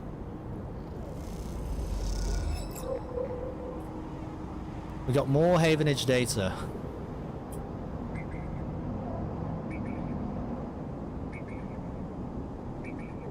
Problem is, I don't know what to do with it.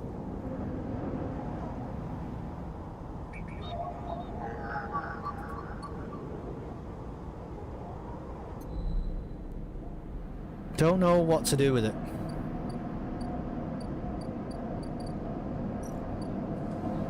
Well, perhaps we should just try to do this, but risky. Is risky. I think it's mostly all we have available right now. Because this thing is on a cycle clock. But that's not going to happen yet.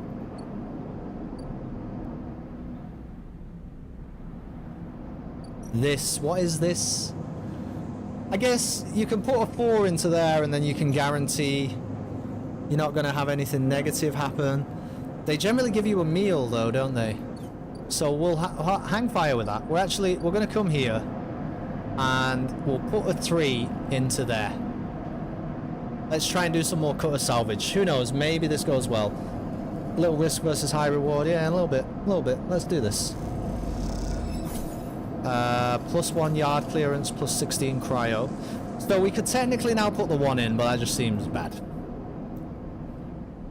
For the other problem I have is don't really know what to do with the 1. Do we have any safe actions we can take?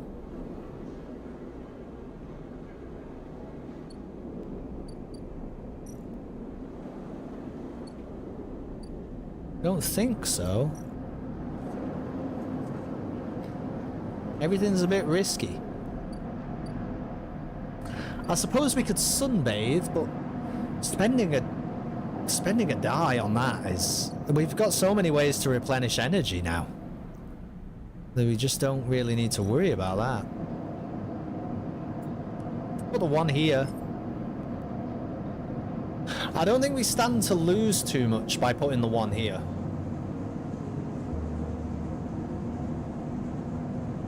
So I'm going to do this. Could have put it in cyberspace, but... Oh, we got a random scrap item and plus yard hand. Fucking perfect. Let's get over to the market. And we'll sell this.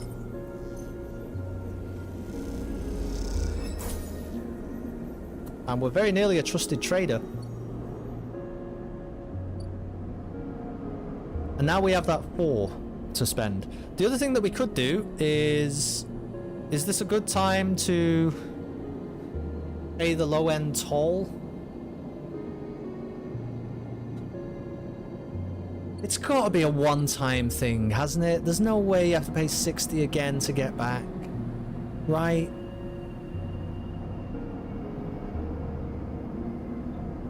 Gambling paying off yet again. Do get it twisted, you will win.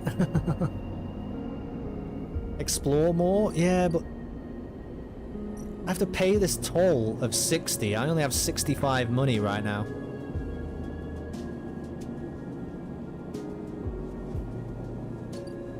I just feel like we might have to do that tomorrow.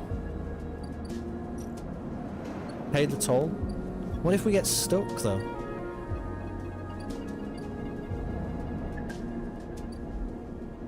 And what if we have to pay it again tomorrow? And I've got 1 die now. I'm spending 60. FYI, critical action at Rotunda. Oh yeah, thank you. Oh, you know what? It's super easy to miss that. You're absolutely right, Burn.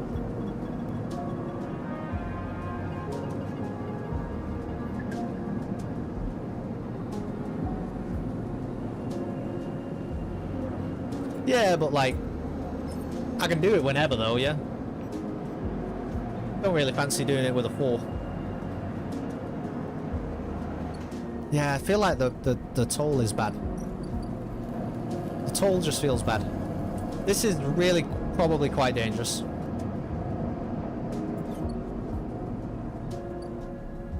Today only? No, it's not today only.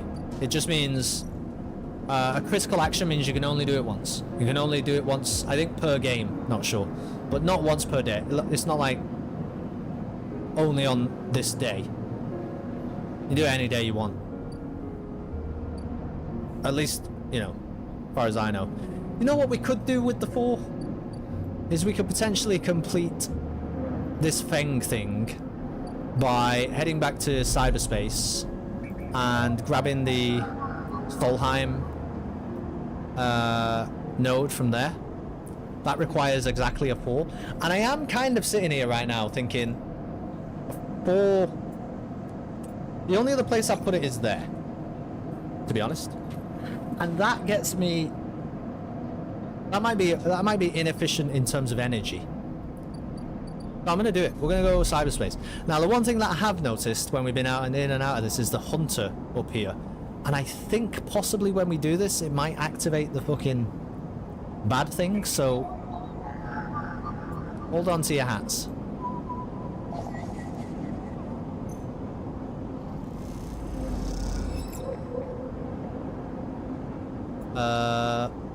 No, it just bumped it up by 1, but that's fine. We got the data that we wanted. We're going to go and see Feng, and we'll get this done. We'll give him this data.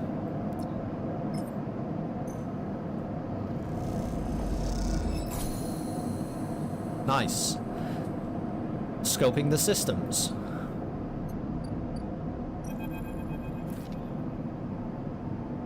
The hunter is inbound? Yeah, it feels like. Yeah. I think as soon as we take another cyberspace action. What is it called in this? The net. It's not called that, but it's the same. As you enter the bay, Feng is nowhere to be seen. The banks of servers and machines blink out of the dark in staccato rhythms, unseeing eyes of the station's digital ghosts. Shitheads! Feng's voice echoes from behind a stack, followed by the hammer of a fist on a metal casing. These snaky shitheads. I'm going to stay silent. We are the stoic protagonist of this story currently. Sleeper, that you, or am I in trouble? Feng's grinning head pops out from behind a stack. Just the emulated consciousness I have been eager to see. Come back here. You pick your way between the thrumming stacks, trying not to trip on the loose bundles of cables that blanket the dark floor. Feng is sat in front of a set of monitors mounted to a stack. Tell me, Sleeper, what do you see here? Feng waves at a monitor to his side, glowing with pale lists of information. You lean in closer, looking for the links in the data. The tables seem to be filled with personal information, names, genders, dates, ID numbers, all the markers of institutional records.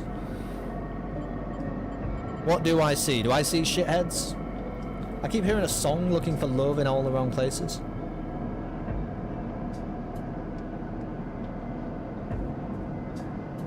You keep hearing it? I don't know what to tell you, really.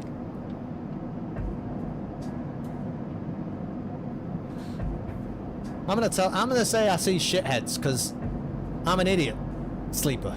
I'm an idiot sleeper. I just do manual labor. Feng laughs. Maybe not all of them. But what kind of shitheads? Probably Solheim, because that's the data I gave you. Bingo. He taps at the terminal. I pulled these from the old data you brought in, all employees of the Eye's original owners. And he leans past you and scrolls the list down. This one. This is a snaky shithead. He stabs at the screen with a finger. The name reads Hardin Hurst. Who's Hardin? That, says Feng, giving you a sideways look, is the thing. He drags a stool out beside him and motions for you to sit. There just so happens to be a Hardin Hurst in Havenage. He waits for your reaction. In Havenage? That's it. He's right here on the station now. Feng leans back in his chair. Just think about it. Decades ago, Hardin worked on this station as a... Feng leans across to look at the monitor. Senior Strategic Operations Executive. Feng raises his eyebrows at you. Our Hardin was keeping the money coming in for Solheim. He defined priority growth initiatives by making sure the extractors they contracted out to were hooked into a system that outsourced all the risk and kept all the profit. Good old Hardin shuttled thousands of Palladium Rush workers into an infrastructure which meant that their cut of the work they did went straight back into Solheim. I almost feel like my response should be, so what? It's a trap. Now, how do you know this? How do you know this, Feng? I shouldn't say so what. That's not really true. I'm a laborer, right? We deserve fair pay. I grew up here, Sleeper. This is my history. I am a child of the collapse. Feng turns back to his screen, staring hard at the strings of code flickering by. Before I was born, my parents were Solheim contractors. They ate in Solheim canteens, worked on Solheim ships. They breathed Solheim air and slept in Solheim beds. Feng's voice rises as he speaks, his hands fists on the terminal edge. And the work that paid for that existence, the cycles of hard extraction out in the belt, Solheim took their cut. This was a company town, so to speak, and my parents were just another in the long line of freelance contractors willing to risk their lives for a shot at anything other than poverty. Disposable. Yeah, it takes company town to the next level, that's right. This guy, stabbing at Hardin once again with his finger, strategized all that, did the sums, and then somehow thousands and thousands of cycles later is still going, still here, crawling in the walls like some shithead snake. He survived the revolution. But how? These guys, they were big time. There's a lot money can get you if you are a company man. Feng relaxes a little. But how is Hardin still kicking? I really don't know. He turns to you and smiles. So we are going to find out. Hardin is now a big shot in the shipyards, just a few degrees back around the eye from here. Feng brings up a map of the lower eye. Havenage might be born out of Erlin's revolutionary zeal, but a flat hierarchy it is not. Hardin appeared to float to the top. Feng zooms in on the far yards. Feng grimaces. The thing is, I don't have access to those systems. The shipyard crew is pretty paranoid, and they don't like anyone from systems digging around in their stuff. Plus, we need more than just the name of a Solheim executive. We need proof. Feng holds up a thumbnail-sized drive. That's where this little creation of mine comes in. I call it a ripple worm. He turns the drive between his fingers.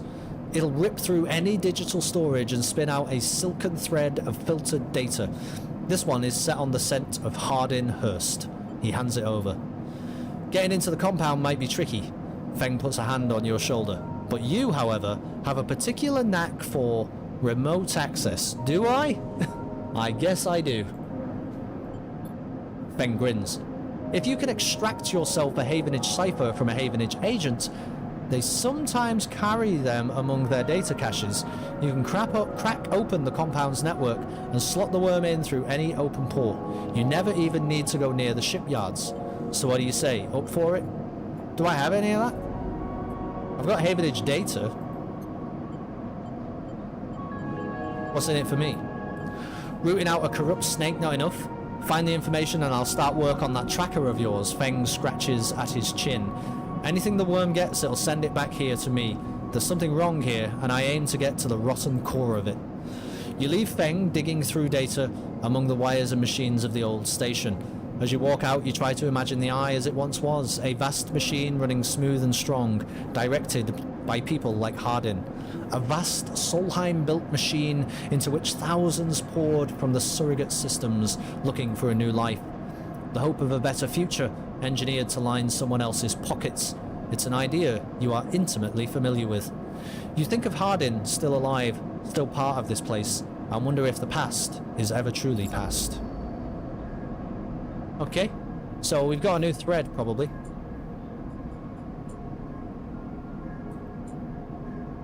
But don't know how we do it currently. Well, one thing that I can tell you is that we have no dice. So I think tomorrow, and I might make that the last cycle, by the way, because I've been live for a while now. I appreciate people hanging around. I hope it's been entertaining to watch. We're going to go through tomorrow, and I think we'll try this tomorrow. We'll try going to low end and see what lies beyond. But for now, we need to sleep.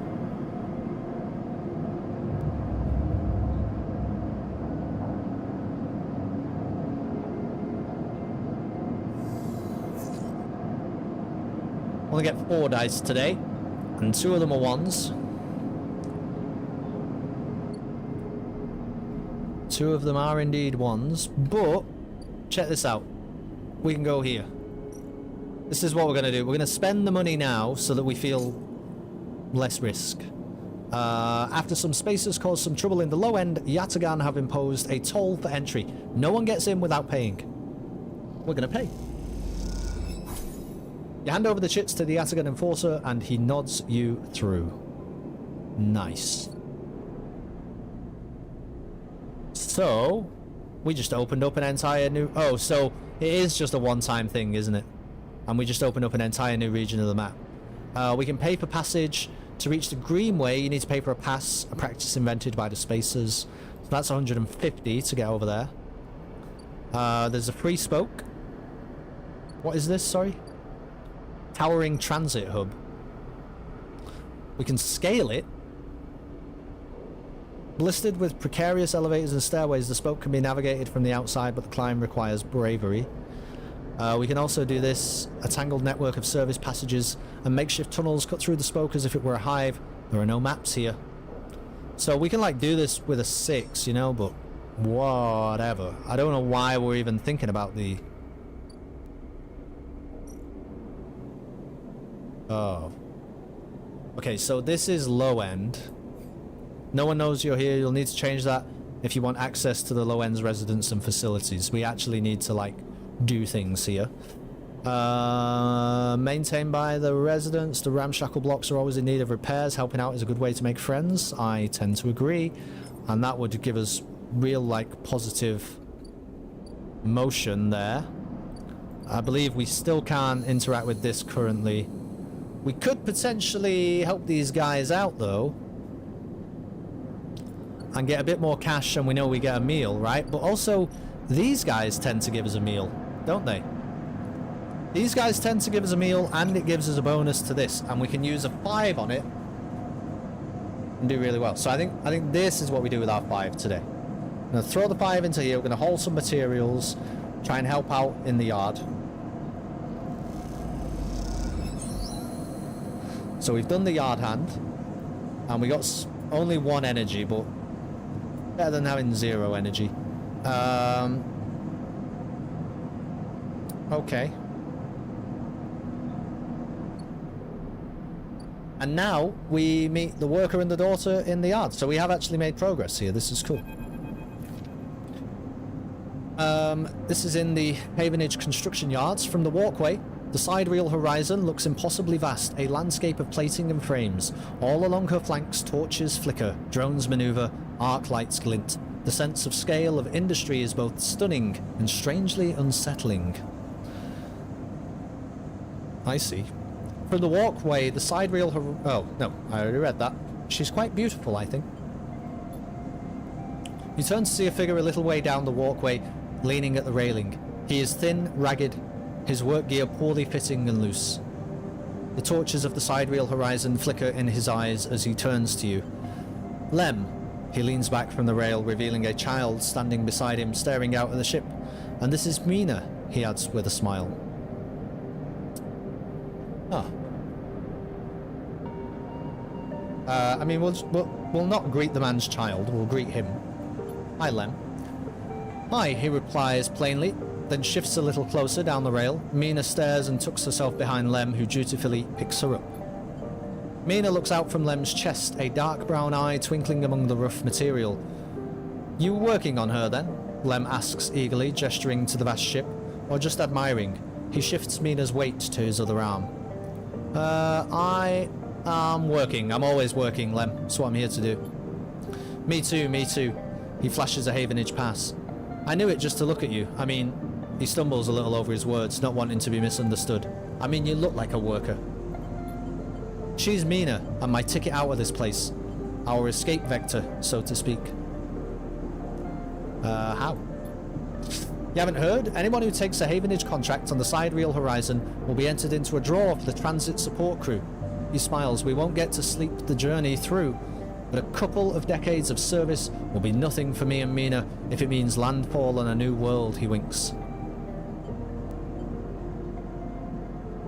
Decades? It's a long trip. He straightens up, stretching his back. That's a colony ship, friend.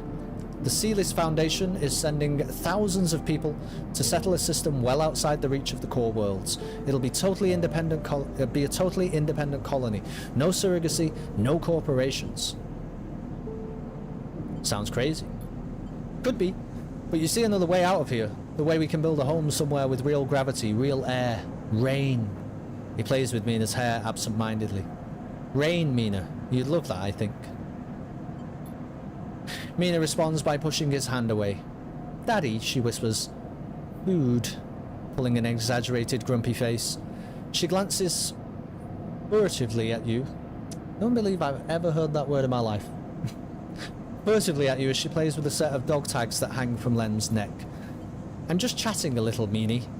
Give Daddy a sec. He turns back to you and you suddenly notice how tired he looks. I'm not on the Havenage crew yet, but I'll work my way in. You can do it too, friend. We have to stick together. He smiles a little shakily, and you wonder how long he's been working to break into the official shipyard crew.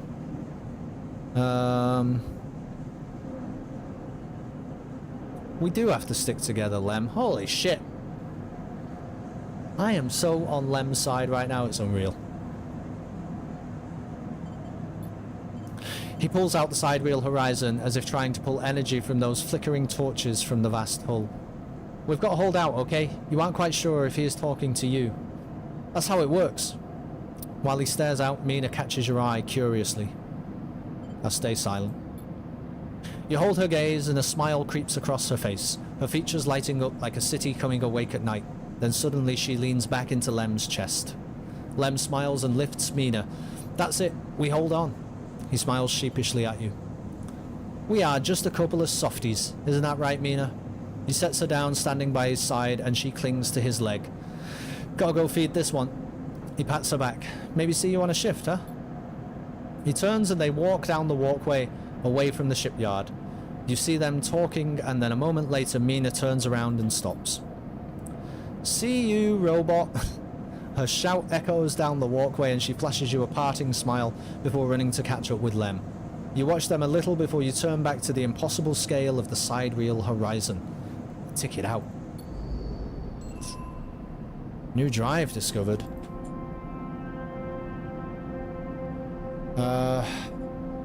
Win a side wheel ticket. It's a way off the eye and into a new life. And if we like, I don't know how committed I am to that right now. We've come a long way since we were stuck in that fridge, that's true. Right, so what is all of this? Quality control. Shipbuilding spots on the side wheel horizon are hard to come by. Poor work will see you dropped from the roster. We can fit some systems.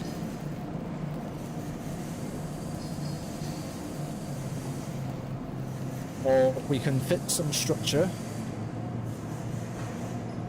Right. Some new things we can do. Havenage offices. Tracking Yatagan. Oh, we do actually. Oh my goodness, we have things for this. Sophisticated tech is rare on the eye, so the shipyard is happy to pay for ship mine fragments they can dismantle and reuse. Well, the ship mine fragment seems like it might be important right now, but Yatagan data, a slate in the office advertises that Havenage are looking for informants on gang activity in the eye. They'll pay. They will pay me for this data. I need money.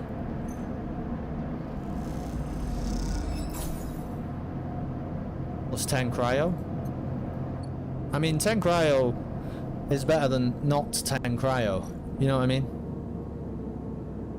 This thing is about to leave.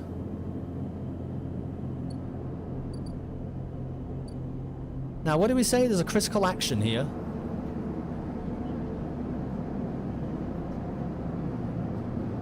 We can steal the dock plans while we've got a 6. And I don't think I've got anything else I really want to do with that 6 at the present time. Oh, we can unlock an apartment? Could we always do this? Find the entrance to the apartment. Its passkey symbol obscured beneath layers of graffiti. Who lives here? Oh yeah, because we had to get... Oh, well, we should do that while we've got this 207F passkey. Check it out. Apartment unlocked. The lock clunks open, the metal door swinging inward into the dark. As you push the door open, the automatic lights flicker on inside the apartment. They reveal yellowing plastic panels, the curved shape of wall-mounted utility units, the detritus of a routine life arranged on every surface. You step inside, clicking the door shut behind you. The amber light of the aging fixtures glaze everything with pale orange. The work surfaces hold a variety of objects, indistinct in the dull lighting. A pale blue light drifts from a doorway at the end of the room. Finally, on the intergalactic property ladder. We're here, baby! Inspect the surfaces. Smudges through the thin layer of dust suggest a recent, rare and hurried visit. They trace a path to the water dispenser, the auto wash, then to the cabinet still half open. On the shelf sits an empty pill case. Detritus. I see. Thank you. What is it? Can you define it? Could you use it in a sentence, please? You cross the cramped utility room with its auto wash dispenser's water closet towards the doorway. Through the doorway is a dark, warm room lit only by the faint glow of a terminal screen. Approach the terminal for sure. As you approach, there is a crackle from somewhere in the dark. Sleeper. Sabine's voice, the doctor, shakily echoes through the apartment. Welcome to my home. I'm sorry I can't be there. I have had to make alternate arrangements. You hear rattling noises. Static. I was able to record this message, but I don't dare to show my face. Something is happening with Yatagan. I no longer trust them. Their voice becomes distant, slipping behind the background noise. I have something to ask of you. I want you to get me out. Like debris? Oh, okay. Yatagan was supposed to hide me, to protect me. After everything happened, I was desperate. And then after that, I was too tired to care. A noise like waves passes over the recording, but I'm done with them now. I want out. Screw the debt. Okay. But I need insurance, something I can hold against them. I have my suspicions, but I can't be sure. I need information. And as you know, you need me. A pause. Something clicking in the dark. This isn't a threat. You have to understand my position here. Another pause. I know sleepers. I have been here before. I can help you, but not with Yatagan's noose around my neck. Get me data. Get me information. Get me something that I can use against Yatagan. Then I can get out and you can get what you need. Please. Waves of static cut into Sabine's voice. Bring it here to my terminal. I'll get to it when I can. You look around the tiny room and try to imagine Sabine living here. Working at the desk, sleeping in the bunk, blinking into the terminal in the dark. The recording cuts to static, filling the room with its white hiss. And then silence. Let's try and access the terminal. You sit in front of the humming terminal and hit a few keys. Sabine has left an access port open, but the rest is encrypted, locked away behind passcodes. It seems Sabine might not trust you as much as they want you to think. Who does Sabine need to hide from? And what debt do they owe to Yatagan? You try to assemble the pieces, but too many are missing. The only thing you know is that without stabilizer, your body will die. You glance at the briefcase lab on the desk, its glassware glinting in the dark. You turn away and leave, the door clunking shut behind you. Back in the corridor, you notice the scrawled graffiti of a blade on the opposite wall. Yatagan. You feel yourself being drawn into something you don't quite understand. Do we have actions we can take here now? Oh, we should have saved the fucking data.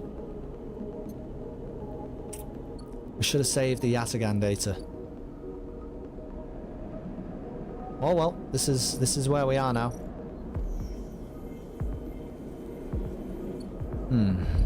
Should we try this then? Steal the dock plans?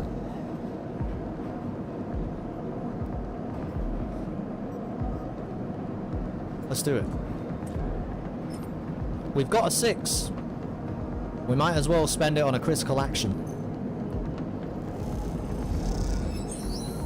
+++ dock watcher. Okay, cool. Check this out. A stranded mercenary? Ankita? Hey you, want to earn a chit? Ankita stands beside a huge pile of tied together hull plates. She stretches out her back, her shoulders bulging beneath her flight suit. Make it 2. Ankita laughs. This goddamn station. She sighs and pinches the bridge off her nose. Okay, I found my favorite character. Alright, come here then. This is what we're going to be doing. You cross the docking concourse as she begins to split the plating into 2 bundles. What is it with this place? She asks, as she angrily lashes the massive plates together. Everyone wants their cut. She straightens up to an imposing height, her armor plates creaking, and looks you up and down. Or is it just that you all think I'm an easy mark? I'll stay silent. Ankita softens. I get it, I do. She shakes her head. But if I could go just one cycle without some jumped up grifter trying to take me for an idiot, then that would be nice. Ankita hoists one bundle of plating onto her shoulder. Come on then, enough chat. You've got to earn those chits. You struggle to shoulder the plates, you struggle to shoulder the plates, but you do eventually. Ankita gives you a look. Ship's this way. And she sets off down a gantry at impressive speed. As you catch up to her, she turns down a passage, pushing through a small crowd of stevedores. Stevedores? Stevedores? Well, a lot of words I don't know in this game.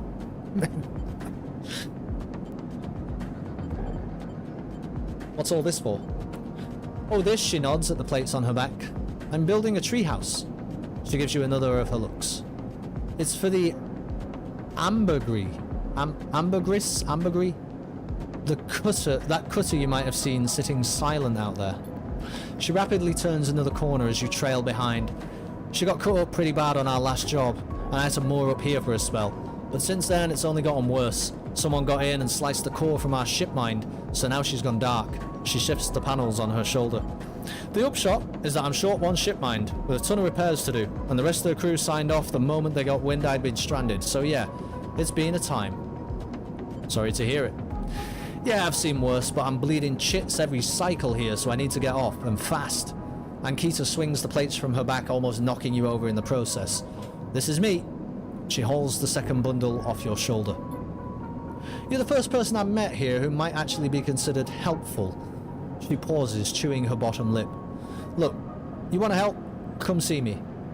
I need a hand putting Amber back together, and you don't seem like the type to try anything stupid. She passes the bundle of plates through the ambergris outer lock and then turns back. Just don't go spreading all this around. Ankita throws you a couple of chits. She gives you a passing nod and ducks through the doorway. Alright, get out of here. She calls back, and the locks slam shut. Well, we made some money. We can also get a drink.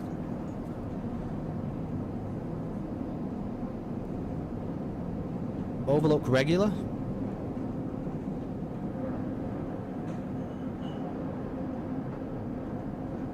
Buy rations. Okay, so we can buy things. Unlock the maglock. Oh, we do have a key node. These old maglocks? What is this? Unsealing the dock. 2 maglocks seal the entryway to this dock. It doesn't look like anyone has been inside in years. Okay, you know what? We might have our quest for today because we have 2 1 dice. And I believe that if we come over here, a lot of the things that are remaining, particularly like the key nodes, have 1. Now we can also get some more Yatagan data, but right now I think if we get 2 keys, we can actually unlock that door. And we can get 2 keys. So, we're going to try and get 2 keys, but bear in mind that this hunter thing, something is going to happen. I don't know what.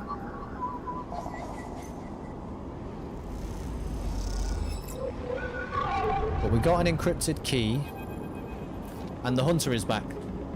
A glimmer in the dark catches your eye as the orb of Hunter's head appears in the distance.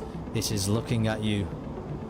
We will run. We're not really much of a hider, are we? You turn away and glide back into the cloud, threads of data rushing past. Another glimmer catches your eye, closer now, that roving orb wreathed in tentacles. It flickers, jumps once, twice, and then it is here. Hunter is here. Entity, submit to inquiry. Hunter reaches for you in that unpleasantly familiar way, its waving threads creating a cage. Struggle.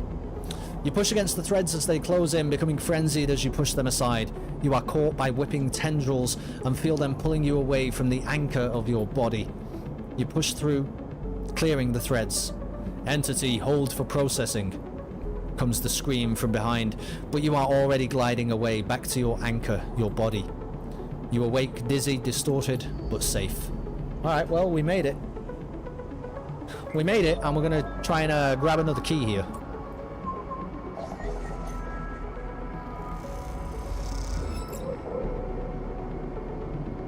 So we now have 3 keys, which means we can come back to this area, it's the old dock, and I don't know if we needed all 3 actually, but it seems like we do. So we'll try and unlock it. Oh, we needed only 2. Oh well. Might as well, we've got the other one now, haven't we? We have unsealed the dock.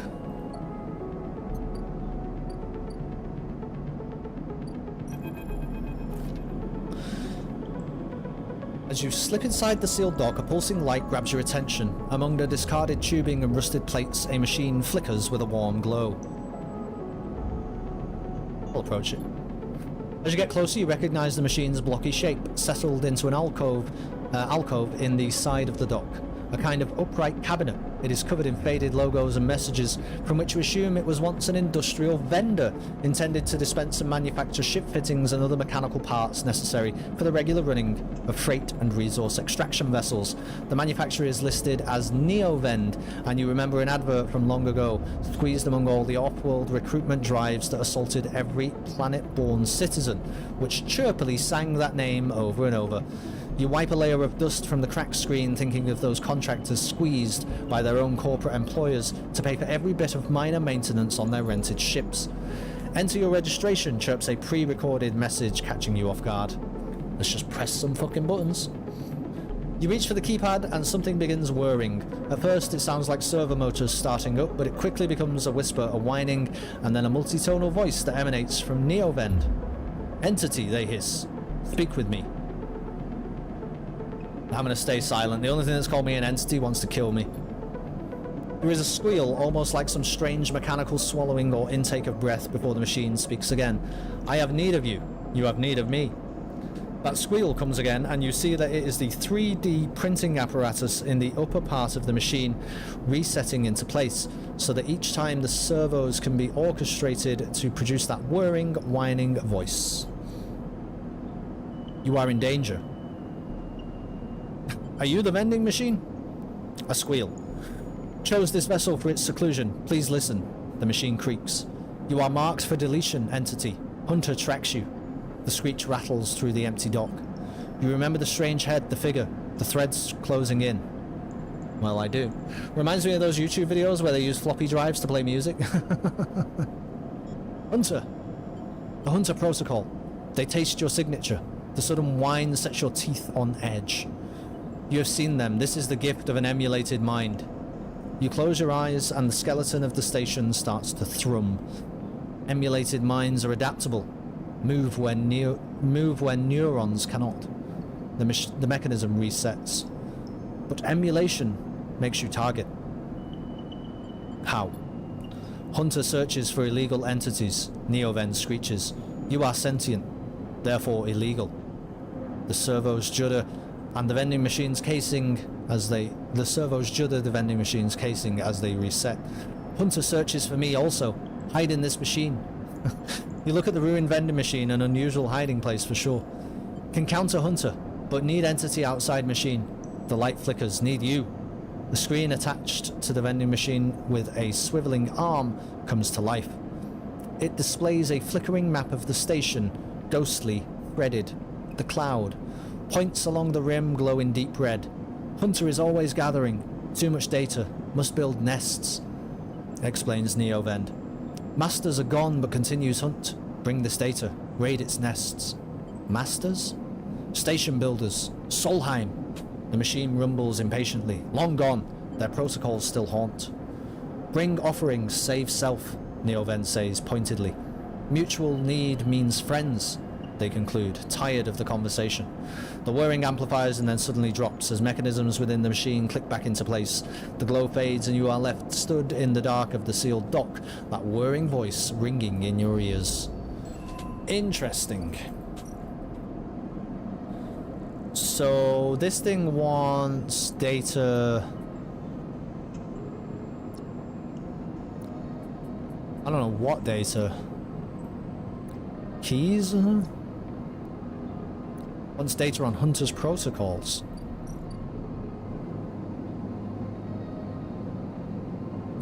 Now then, we would need a skill upgrade to even rewire the drones. We can repair that hull. We don't have any dice currently anyway, so we're kind of just looking at what's available. Which I think is maybe not a lot.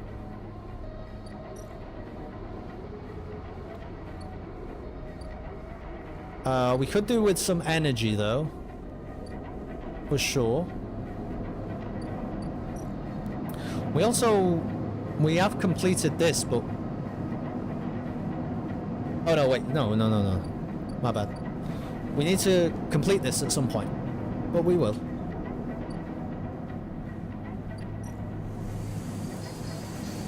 Okay, cool. Well, we unlocked loads of new story threads. That was really cool. We're gonna go to what's this guy called? Emphis.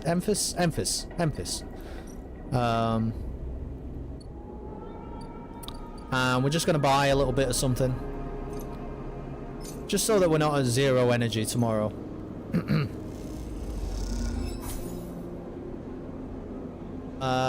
Cool.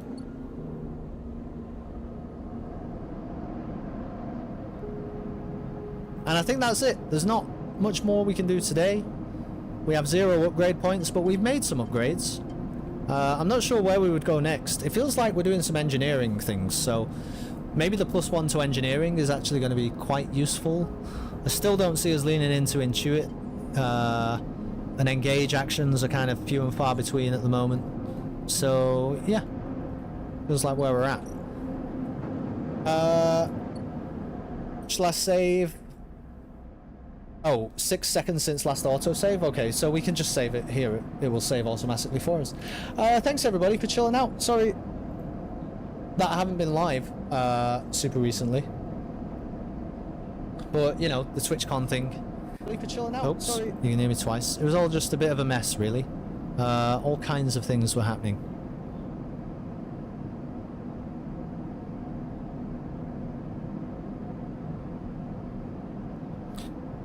But, you know, I made it back.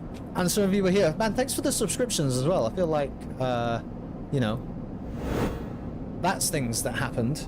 Boss Tobe with the resub, Matty with the resub, and B-Rad with the resub. I'm not sure when Zentar's resub was, actually, but thank you, everybody. Very cool.